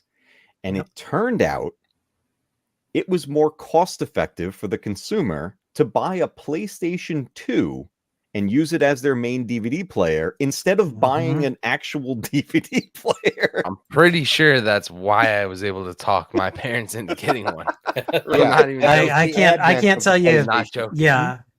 I can't tell you how many DVD films I watched on my PlayStation 2. So, well, PlayStation 3 did that also, and Xbox 360 did the reverse. You could watch DVD movies, but you had to buy an extra component for it to add. Oh yep. Oh, you had to change out. Didn't you have to change out the drive? The disc drive? You didn't have to change out the drive, but it was a separate box, like what you showed with your DVD player, your little portable. That's only this was a bigger box, whereas the PlayStation, it was built into the unit. Yeah. So that was out of the box working. Yeah, PlayStation sold a lot on that feature because not only could you play the games, but you could watch movies on the same unit. Yeah. It was huge. In fact, Sony even put out a remote for the PS2. Yes, they did. And it worked. I had one. I always just ended up using the controller anyway because I had that in my hand already, so just might as well use it. But it was nice that they made the remote because so many people bought a PS2 and never played a single video game on it. It was just their DVD player. And in all honesty, it was a pretty darn good DVD player when you compared it to the big ones out there. I remember the first DVD, I bought my first DVD player with my first paycheck when I worked at a Kmart. And that was the first thing I wanted. I was like, that's what I want. This is what I'm working for. I want a DVD player. And it was a JVC DVD player. And the first movie I bought was Highlander. Oh my God, I still have that copy of Highlander. I have multiple copies of Highlander because every edition was different. And I remember every Highlander was different. Well, you know what it was? Yes, it was. Here was the thing about that very early DVDs. A lot of them were transfers from a VHS. And Highlander was one of them. And I remember being like, yeah, it does kind of look better, but I think it kind of looks the same. But now I have chapters. Well, see, I ordered a DVD on eBay. I don't think Spidey or Scotty might remember this, but back in the early 80s, Showtime did a program, a whodunit program called Murder in Space. It starred was it called The Acolyte? No. That was a good one. No, it starred oh Jesus, I can't think of his name now. Murder in Space. Did you see V? Yeah. I remember who V. was the mercenary? Oh man. Yeah, it's like way back into the reaches of when I was tiny, so I don't know. All right, chat. Somebody Google who's gonna win it in chat. Okay, while they're doing this, I actually have a question for everyone on the panel. Matcave, you mentioned the first movie that you bought and watched. I'm curious for everyone else on here. What was the first DVD that you remember like buying for your DVD player and watching? What was it? That's it. You found it? Michael Ironside. Oh, it was Michael Ironside. There we go. He played a Starship Commander. Thank you, Alan. He played a Starship Commander, a multi-continent space exploration thing. You had a Russian, you had French Canadian, you had American, you had, you know, all different groups. And slowly they start dying off. Oh man. To where you get to the end, there's like out of the like 9 original members, there's only like 4 left. Okay. And they go down to Earth, you know, on the escape shuttle. And the premise was Showtime had aired this, and then they had a little contest. I forget what you want, but if you could solve the mystery, you won a prize. And then like 9 months later, they replayed it with an ending that explained how they died and who the killer was. And I'll tell you, I love murder mysteries. I'd have never got this. Because this person killed that person, and as a result, this person over here killed this person, and as that result, this person like was that movie Clue? Oh, Clue was easy compared to that had the best like multiple endings. But Clue was easy compared to this. Well, I always wanted a copy. I had it on VHS, and I lost all my VHSs. I found a listing on eBay for a production quality copy DVD of this movie. Nice. And I purchased it. What came to me was a burnt DVD. It looked like somebody had burned the VHS to DVD. I still left it. I mean, it came quickly and it was reasonably priced. So I left positive feedback. You know, I said, you know, hey, I'm happy with the purchase. However, these are the problems with it. Yeah, especially listing it as a production copy. It's not what it was listed as. And this guy left me a scathing negative report because I had the audacity to you know, question what he was saying. Now, I appealed this. How dare you? Yeah, I appealed this through eBay, and they removed it when they saw, you know, when they actually did their investigation. And as far as I know, this guy was removed from the platform. Oh man, yeah, they take it seriously. Once a you know, especially but like seller... I said, I have it on DVD now. I was happy with that. It wasn't what it was listed as. Right. You know. Obsession mentioned Clue. That was the first movie he ever bought. It might have been. I don't know. I honestly, I don't. I was sitting here trying to remember. I just bought video games. I didn't really buy DVDs until way later. Well, see, Tim Curry's another fantastic actor. Oh yeah, and he's been in some weird stuff too. That was he's in a movie that I was going to mention. I bought KOTOR. That's all. I mean, theatrical releases. That's the only thing I can think of at that time. The only movie I can keep coming back to is Legend with Tom Cruise, Mia Sara, and Tim Curry. Classic. Probably that, the last. Like if you guys haven't seen that, yeah. The fun thing with Clue, the DVD release, there was a setting. Again, menus were fun, and there was things you could do. The Clue DVD release allowed you to select either which ending you wanted, or it had a random button. So that every time you watch the movie, it would randomly play one ending. And then you could also watch it with all the endings. The other fun thing with that movie was when it was in theaters, depending on the theater. Oh, really? I didn't know that. Ending. I didn't know that. I didn't know that. That's awesome. Yeah. So people would be like talking about the movie, like, oh, and then they did it. It's like, no, they did it. Like, oh, that's fantastic. I didn't know they did that. That's like great.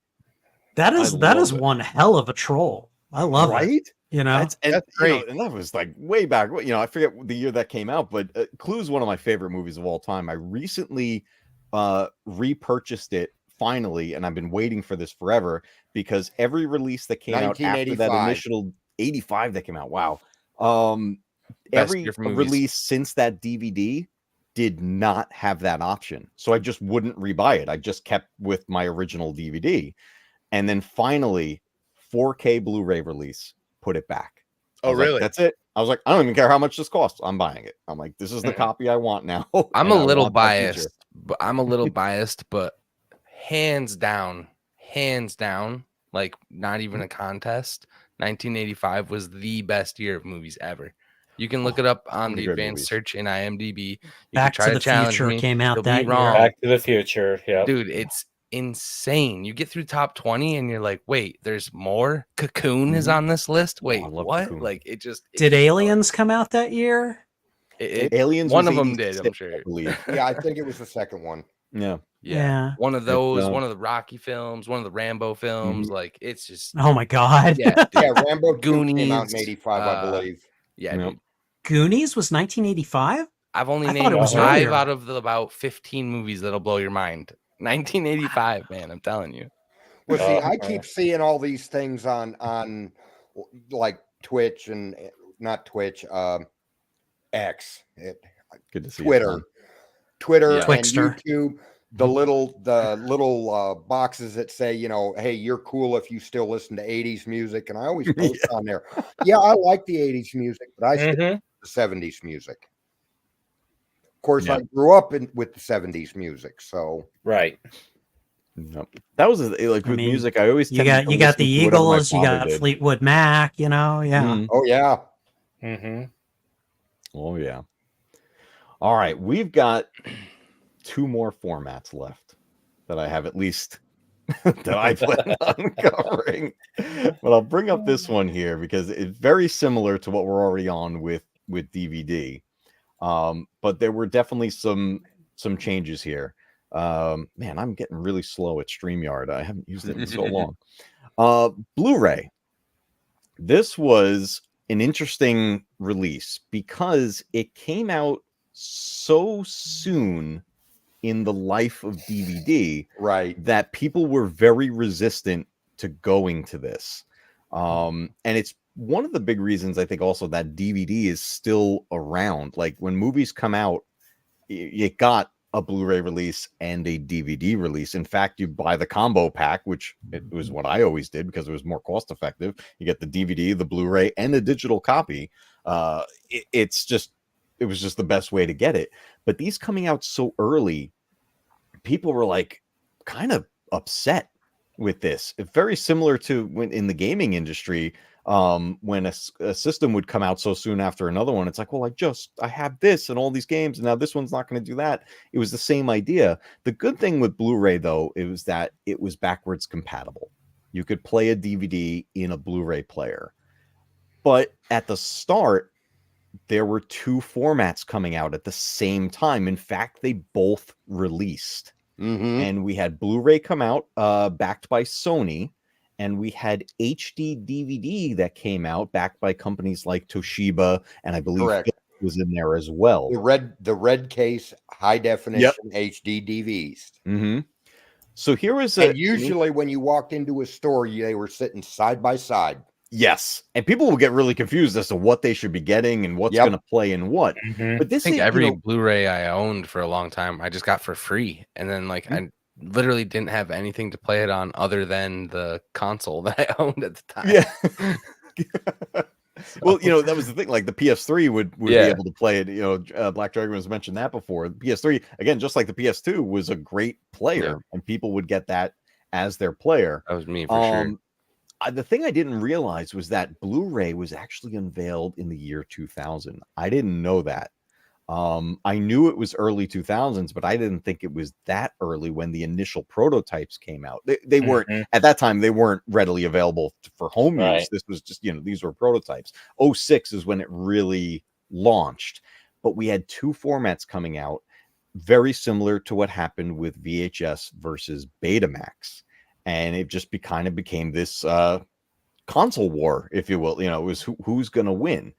The interesting thing was that Blu-ray won, and I was working in a custom home theater company at the time. We were on the inside track of all this stuff. We were getting early stuff. We'd had things to test and work with. My boss at the time kind of had it in with all kinds of people, and it was really nice because we got to play with this stuff before anybody else. And the thing about it was that we knew the Blu-ray format was superior as far as capacity and what they were able to do with it. The thing about it though was HD DVDs were easier to make because you could make them in the same factory with the same tools and everything these studios were using to make a DVD. But you And know what that's that how they sounds like, fought. Matt? What's It that? sounds. I'm gonna say a thing. It sounds Oh. cheap. Sounds Oh. cheap. Listen, Blu-ray. Maybe I'm crazy. Call me crazy, but there's certain people within the Blu-ray community that think Blu-ray is like, I got like the best collection now because all my shit is Blu-ray. Like when they first started coming out, there was in my friend group we had that guy that just was like thought he was the shit because everything he owned was Blu-ray, not the high def DVD. Oh, it's just a DVD, man.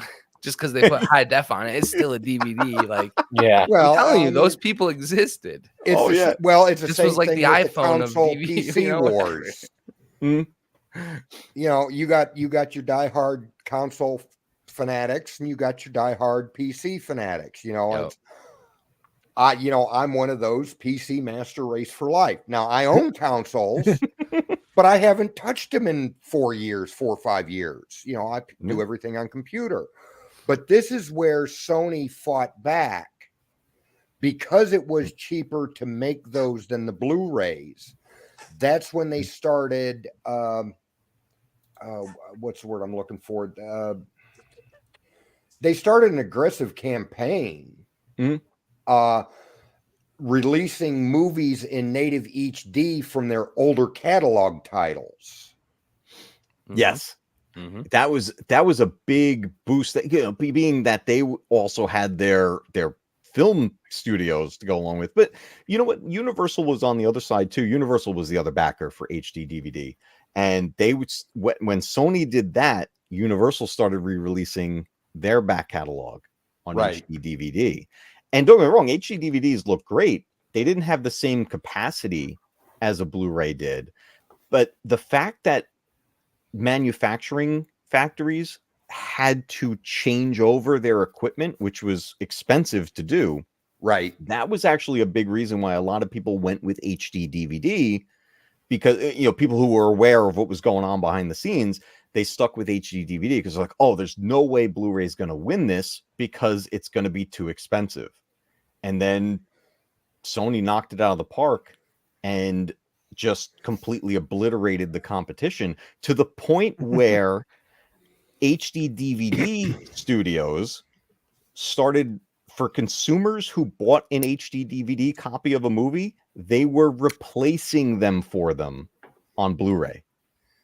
Universal did that, I know it for sure. Was one that I didn't know. Yeah, that was an interesting. You had, you know, it was a whole proof of purchase thing, and you had to, you know, show that you did it. Wow. And it wasn't like, give me the HD. You kept both, but Yeah. they, as like sort of like a, you know, here we lost, so let me get you the current thing, still have our movie.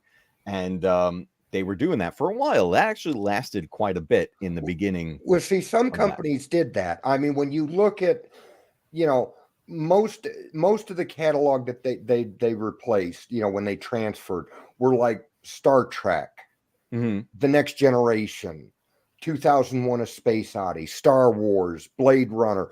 They even went back and did Lawrence of Arabia.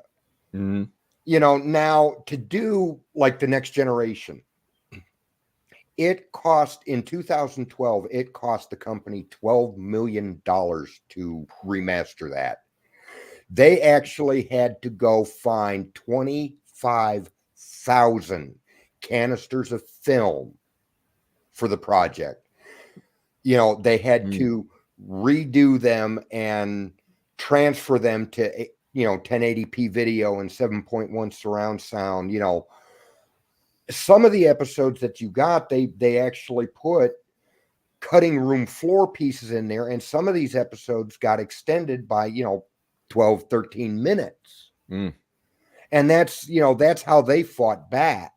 Lawrence of Arabia was a 3-year restoration project. They digitized the 1962 70 millimeter film reels to 8K resolution. Oh my God. Well, and they then also they had that super wide format. Right. Too. And then they downscaled it to 1080p for the Blu-ray release in 2012. Yeah.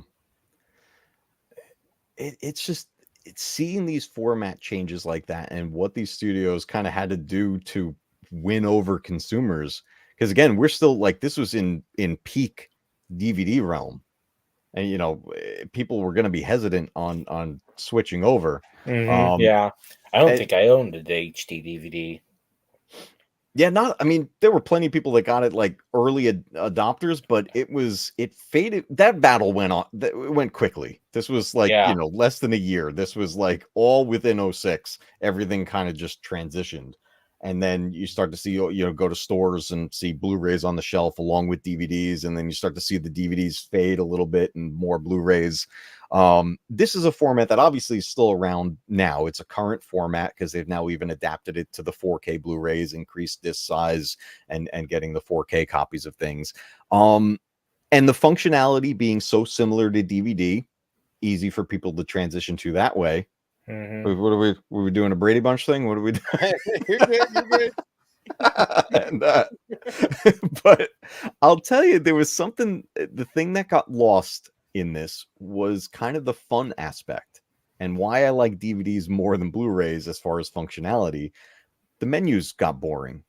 If you go pop in a Blu-ray now, it's like literally just, your audio setup and, pick a language and play the movie. And lots of times the bonus features aren't even on there. You got to go to a different disc to do that. But DVDs always had like fun with it. And I'm not sure why they got rid of that. I missed that. I want fun, interactive menus back. It was such a cool thing. Well, because some studios got greedy. Yeah, I guess it's cost effective. Well, Yeah, you see that. had some, some companies that did cherish their consumers, such as the 2007 release of Blade Runner, the Ultimate Edition, which came in like a silver briefcase. But what you got were all 5 versions of the film. I have that back there. With an extended behind the scenes audio commentary. Yep. Harry Potter, when they did their rework, fans got a 31 disc set of Blu-ray, DVD, digital combo, and then released to 4K later. But you got companies like Paramount screwing their fans. Because in 2013, when they released Star Trek Into Darkness, to get more shelf space at the retailers at a lower price, Paramount divided up its bonus content between the major retailers. Target, iTunes, Amazon, Best Buy, each had their own specific bonus content you could see, but only if you purchased the movie from their respective store. They also did that with Ghost Protocol. So in order to see all the, the extra content, you'd have to buy 5 copies of the movie. Yeah. Oh my God. Yeah, I've seen some. You know what did that actually? The DVD release of the original trilogy of Star Wars. Walmart had an exclusive bonus disc, and I have it. And it's like really made for kids, but I still love it. It's C-3PO and R2-D2 recapping the no, I'm sorry, it was for the prequels. It's them recapping the prequels leading up to Revenge of the Sith. Oh, okay. And it's a really fun little bonus DVD. But Walmart was the only place you could get it. It's pretty crazy when they separate things out like that. But it's interesting the sacrifices that happen as you change these platforms, depending on what the studios want to put money into. I feel like as technology is advancing, especially with where we're at today, I feel like as consumers we're kind of losing because some of the fun stuff that we had gets sacrificed, and it's on the cutting room floor, and it's gone. Which actually leads me into our final portion, which is digital. And I found a pretty interesting fun fact here that kind of blew my mind. I'll bring this up real quick. Here we go. Oh, it helps if I actually hit the button. This blew my mind. The history of streaming services began in the 1990s with an experimental live broadcast. The first live streamed event was a concert by the garage rock band Severe Tire Damage in June of 1993, broadcast by the Xerox Palo Alto Research Center to demonstrate the M-Bone streaming technology. 2 years later, ESPN Sports Zone live streamed a baseball game between the Seattle Mariners and the New York Yankees, which was the first worldwide live streaming event. This is in 93 that we had live streaming digitally. So I don't know how people were watching it. I don't even know where you went to watch this. Me neither. Right? I'm not sure how that worked. Like maybe it went to like certain like public locations, and then people went for like the event or something like that. Because, you know, I would imagine you have to be able to, you have to get this to some place where you can view it. Well, you had to have internet too. Yeah, there had to be some sort of connection and everything. Yeah, and back in the 90s, it was what, 1,200 baud? Yeah. Yeah. So it was just crazy. But I found this fun fact. I was like, wow, this is really interesting. What they did here with that. And you know that, before we keep going, Steve, dude. Yep. Good to see you, my friend. 11 months, man. Thank you so much. The world of streaming services led us into really the most current version of home video, which is digital releases. And this is where I think we've lost the most. Even where we gained the most convenience, we lost the most experience with it. I think it's like it's not as fun to get the movie, right? Well, streaming services also got their boost 4 years ago.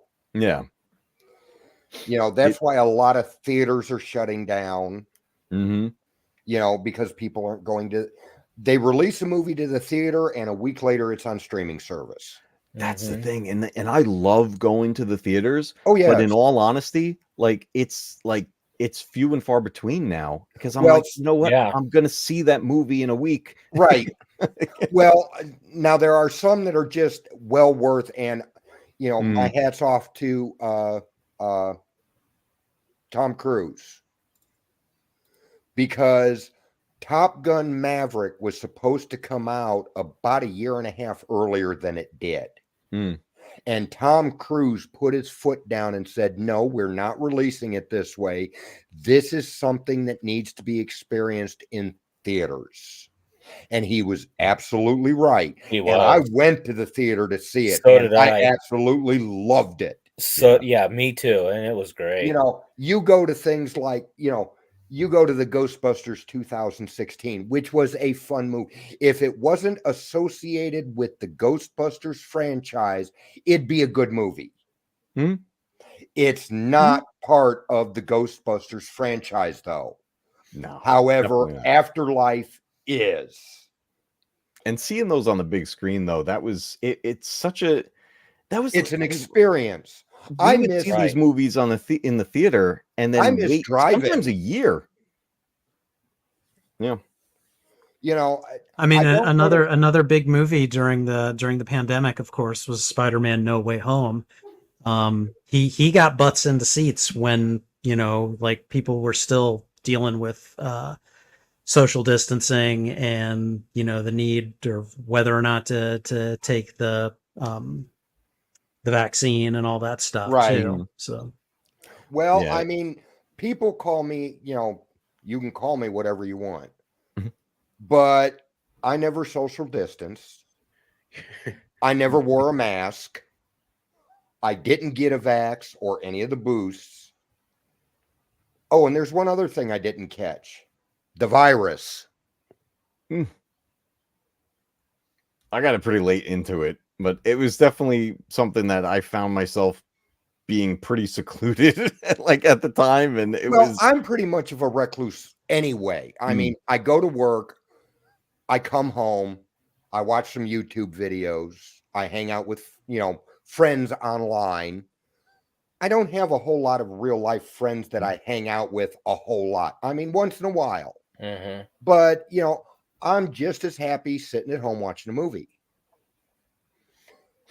But And that's what a lot of people ended up doing, in the convenience of digital. Yes. Like, made that happen. And it really did impact the film industry wildly. It impacted even just, now we're seeing just physical media go away. Things like picking up a Blu-ray, even that, a current format. You can go to a major store like Best Buy, and there's none. They don't have the shelves anymore. Like, they're just completely gone. Yeah. Still couldn't get me to watch all them episodes of Clone Wars. I'm not doing it. I'm not doing it. Actually, you know how I watched all the episodes of the Clone Wars? You know how I did that? Hell no. Clone Wars. Hell Clone no. Wars was my treadmill show for a while. Whenever I get on the treadmill, I would Big run for fan. about 30 minutes, and I would put on an episode of Clone Wars. That's how I got through all the animated Star Wars. Actually, There you go. You can't say that kind of stuff, bro. Yeah, Scotty, I think you broke obsession. You turned him into Alvin. Well, see, streaming services are what's killing theaters. It's what's killing the physical media. And I'll guarantee you, I mean, they killed Blockbuster. Yeah. And I'll guarantee you. No. Let's be real. Blockbuster. There's still Blockbuster No, where I no. live. There's still Hang Blockbuster where I on. live. Sorry for my fruity language. I'll But guarantee Blockbuster you. messed up in not biting, right? They had an opportunity to buy Netflix. They Yep, had an that's it. opportunity to corner the market. I And saw they that on chose Netflix. to look at streaming as a joke. Yep, Blockbuster torpedoed Blockbuster. you're Netflix right. did not, because Netflix offered to sell. Yes, and they did. Blockbuster said, no, thank you. That's a stupid ass idea. And now there's one Blockbuster for nostalgia's sake, and like, Yep, my Oregon or town. some shit. My town. It's over in Darrington. That's awesome. You know what? And then Yeah. Blockbuster. Hey guys, even if you tried guys to- want to go see the last Blockbuster on Earth, hit me up and I'll take you there. Nice, dude. You should do a video and do a tour of the whole thing. That would be epic. They, Blockbuster tried. It was too little, too late. They tried one last ditch effort and had their own streaming service for a little bit. It lasted a hot second, and it was like, no, we can't compete. That was over. But this was at the like point. a flan in a cupboard. Well, but I mean, it just goes to show you. I mean, look, it's the transition from one to the other, and that's the entire point of this stream. The transition from one to the other.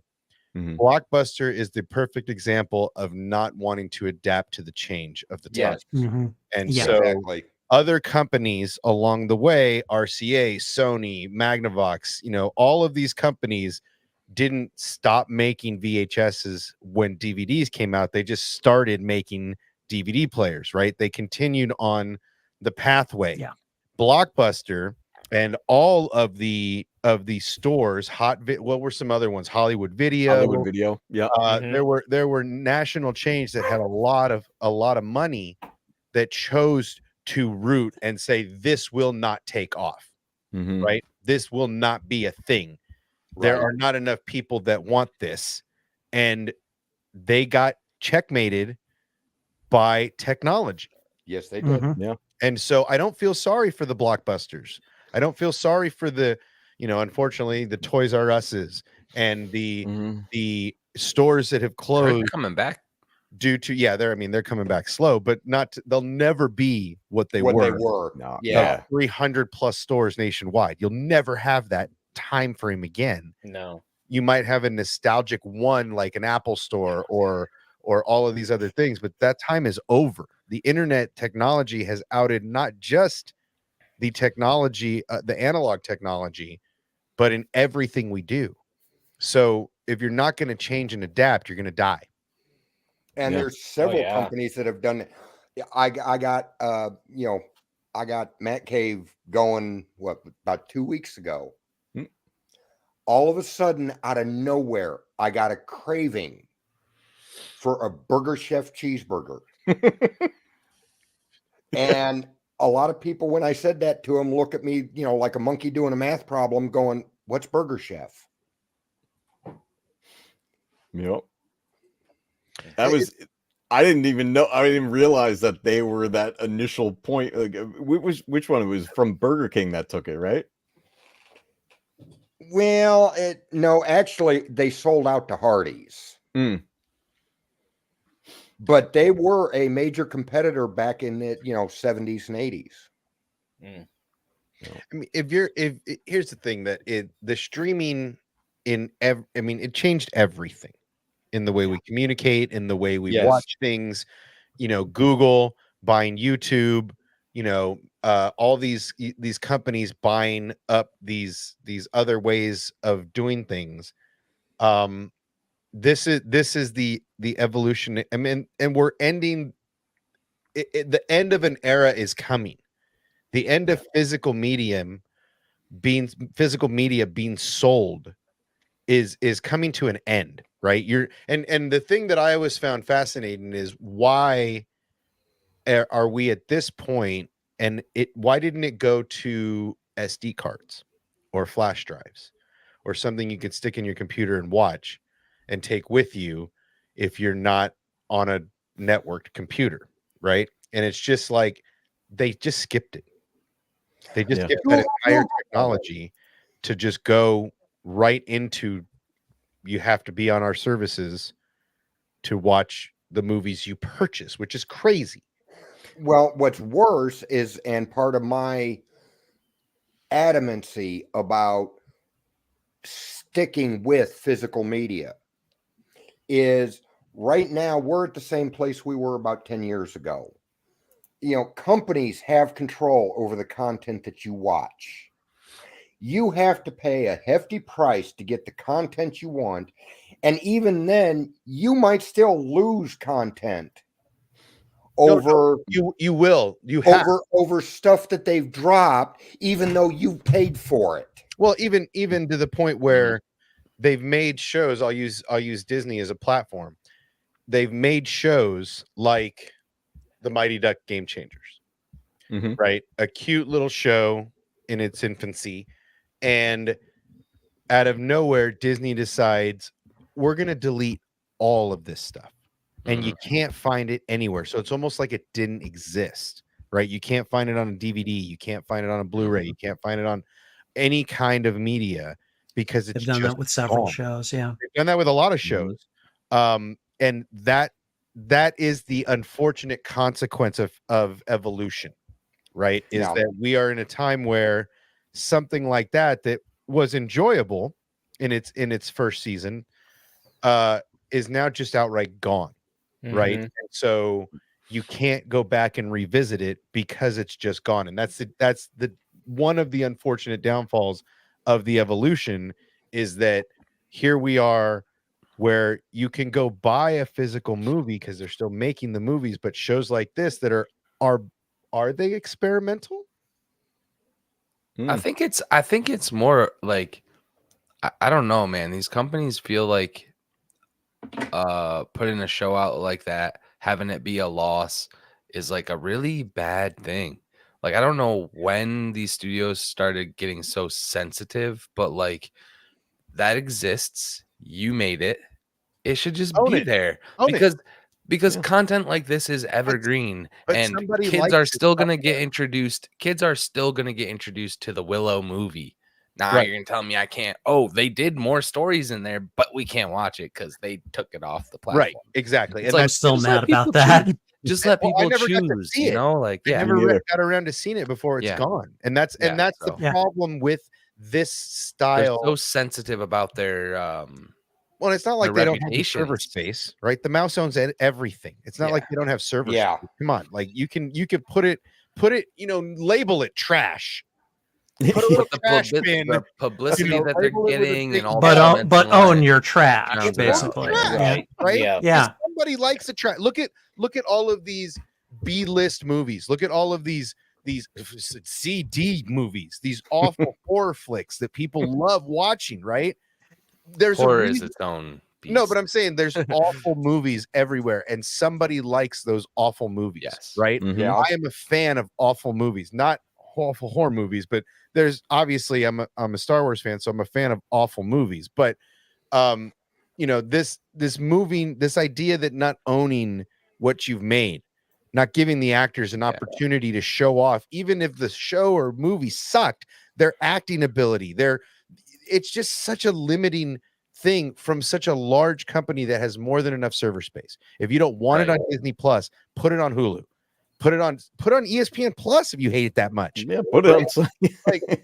But put it somewhere. Don't just delete the second Willow movie. Don't just delete these new Mighty Duck stuff. Don't just delete this stuff that you feel is an L because the mass, the poo in the world, the personal outrage haters or hunters, personal outrage hunters, are bombarding Rotten Tomatoes or bombarding YouTube, Twitter, X, all that stuff with negativity. When the large amount of people that don't vote, it's the same thing with polling. The people that go to polls are setting these examples of like, oh, this movie was great, or this movie. Who talks to those people? Who has ever walked out of a movie theater and talked to a pollster ever? Right. So only the people that have negative things to say are going to speak their minds in that regard. And that's the same thing with social media, right? The loudest voice is actually the voice that has the least subscribers to it. So that's the problem with them controlling what we can or cannot watch, in that it's not going to be anywhere because they're like, well, we hated it. The public hated it. It didn't get the views we thought it would. So it's gone. And that's a stupid ass way to look at it. If you make it, own it, put your trash on the street and just wait for everybody to see your trash.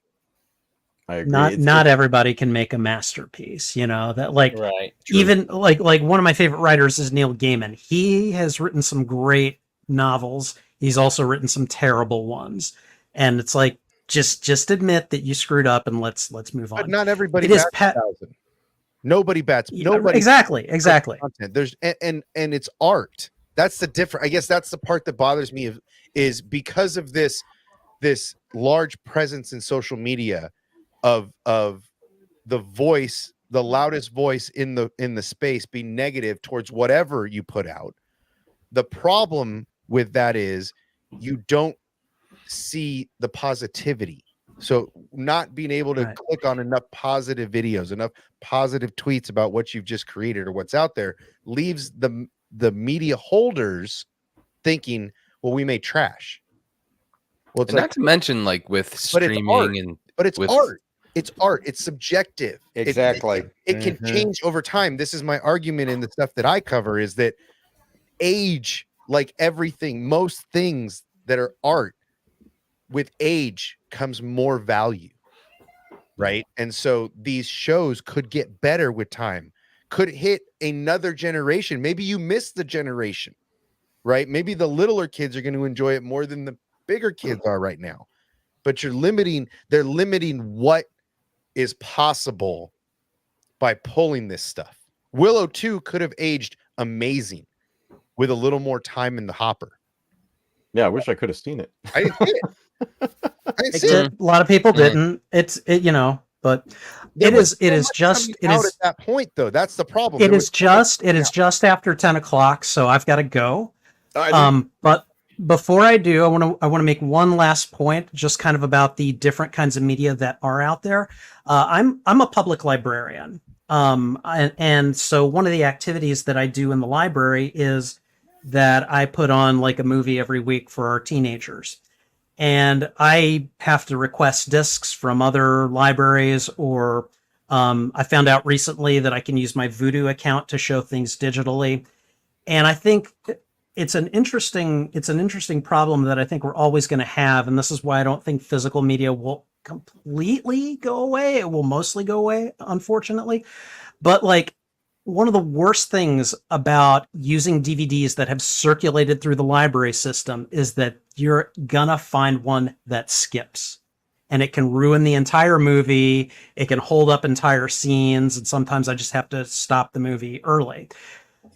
But the potential problem with digital showed up one day when I tried to show a movie on Vudu, and the service was just down. It would not work. Oh. I could not play anything live.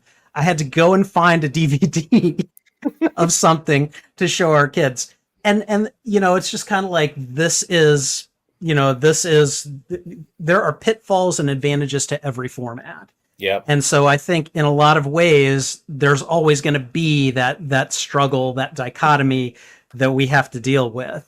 And or there we go. But yeah, I just wanted to make that point. I've got to go. I'm going to do a watch along in a sec. So thank you guys for having me. Matcave, take care. Yeah, man. Scotty Hawk, Black Dragon, Star Wars Obsession, and Blazer Hawk. You guys take care. Peace I'll out, see you man. later. Take Good care. to see you, Bye-bye. brother. To expand on that, that's exactly why internet can go down, right? Internet will go down. No matter where you are, whether you're in the outer rim or whether your service goes down for whatever reason. This is why I buy DVDs. So I can put them in my PlayStation, so I can put them in our DVD player or Blu-ray and watch something when the chips are on the table, right? And so this is another example of a very hard movie to find. The only place I could find this was on Amazon. You can't find it anywhere because they've kind of erased it, right? It's not on it's not on any platform. It's not anywhere. It took weeks to get here. I'm convinced that some Serbian man has like 100 copies of this that he's selling on Amazon, right? But this is, one of my all-time favorite movies, and you can't find them. Right. So this is another reason that you buy them and you baby them and you take very good care of them. And you continue to, for me, it's important that we continue to support even Sony in the purchasing. I don't buy digital only devices. No, I buy the DVD models, even in the ones that I've given away. I've only bought the disc versions. Because to me, it's an important step to let them know that people still want it, that it is important to us, and do not stop making them with disk drives because I want them. Yeah. So to me, that's an important part of buying consoles. Same thing with computers. You guys that buy PCs, you guys should have Blu-ray burners, Blu-ray DVD burners, Blu-ray players in your PCs. If you don't, you're doing a disservice. You have to let the people that own these companies know that you still want to be able to use these, right? At least right now, until they find a more just way for you to own your digital content. Yeah, see, even the computers that I built, years and years and years ago, I've still got in a closet. As I build the new systems, I retire the oldest one. Right. So I've got half a dozen computers sitting in a closet. Every one of them has a disc in it. This is more likely to die before vinyl. Correct. Vinyl has surpassed 100 years. I'm probably being generous. 100 years of ins and outs. 1890, I believe, was the first vinyl. That's what I'm saying. It's over 100 years. So it will die out faster because this requires more power and a laser, right? So these will die out before vinyl, and that's why it's important. You guys, if you're buying new consoles, don't just buy the digital version because it's $20 cheaper. Buy the disc versions of these things because it's important to let the consumer know, or the manufacturers know, what the consumer want. Yes. I'm gonna let you guys continue the history lesson. I should have dipped when Spidey did, and I missed an opportunity. But thank you for having me. All right. Good talking with you guys, dude. Go. You take care, Scott. Appreciate it. Yeah, we're gonna start heading towards the end here, and actually, I'll bring us to the conclusion with this. I think the world of all these home video platforms, actually, in a very strange way, for the studios, came full circle, where they started off with having pretty much full control because things were in the movie theaters and they would release it when they're releasing it, and things would air on TV when they wanted it to air. Everything was in control, and then they lost that control at the start of VHS. Now we've come to digital, and the studios are back in pretty much full control because they can literally take away the content or give us the content whenever they want, whether you've paid for the service or not. We've seen this happen in the film industry. We're seeing this happening in the game industry. And though the studios see this as a win, for us as the consumers, as I mentioned earlier, we end up on the short end of the stick because we're getting the sacrifice part, and we're losing things, we're losing features, we're losing experiences that come Yes. along with this. You know, one of my favorite things about building my collection was going out and literally building that collection, go physically touching it, going through and finding the thing I want, looking at cover art for stuff, whether it was movies or music or anything. You know, you're finding an album or something. There was a part of that experience that, don't get me wrong, I'm human. I like convenience, and I certainly have my fair share of digital copies of things, but it's not the same as being able to interact with that. Hold it in item. your hand. Yeah. Yeah. Like, you know, one last example I'll give is that I've been doing a full rewatch of the MCU, and my wife has joined me in on it, and we've been rewatching these movies. And I walk to that shelf, and I take the movie off the shelf, and I put it into my PlayStation, and we watch it. And then I, we look at the cover art and read the things on the back, and it's all part of the experience. And that's just not there with going onto a digital service and clicking a button and then boom, it's just there and there's nothing else to it. So it's been an interesting journey from VHS to digital. Our generation, we've seen pretty much all of it. The current generation is used to the convenience where it's just normal for them. I think we are one of the last couple of generations that really are going to have any nostalgia for this stuff. Yeah. And the nice thing about then is like you go like end of the week, you go to the video store, whether you're looking at a DVD or VHS to rent over the weekend, the decisions to make. And it's like, it definitely changes the dynamic of family movie night. You were there. You were there sometimes for a whole hour trying to decide what movie to rent for the weekend or two. It was all part of the experience, and I'm glad I lived through it. I'm glad I have the memories of it. I know times change, and like Obsession mentioned earlier, a lot of people and companies and things have a hard time letting go. Blockbuster was that big example with that. But in all honesty, you have to at a point. You just have to. It's out of our control, and we're gonna live through it. But that said, guys, thank you. I know we dove into a lot tonight. Thank you so much for joining me. Obsession, you had your way out too. Yeah, it's getting that time. All right, bro. Yep. Right. We're gonna wrap it up here, guys. Thank you all so much for joining me here for this. I had a blast doing this. And thank you for having us. This was fun. Yeah, man. Thank you so much, man, guys. So everybody, all the members, I appreciate all of you. We're gonna wrap it up here tonight. And I will see all of you next week for our next Way Back Wednesday. Oh, look at that pint glass. See, I got to market my stuff better. I got to hire you, dude. I got to start sending Obsession a paycheck. All right, everybody. Have a great night. Keep retro gaming alive, because one day your games will be retro too. I will see you all next week.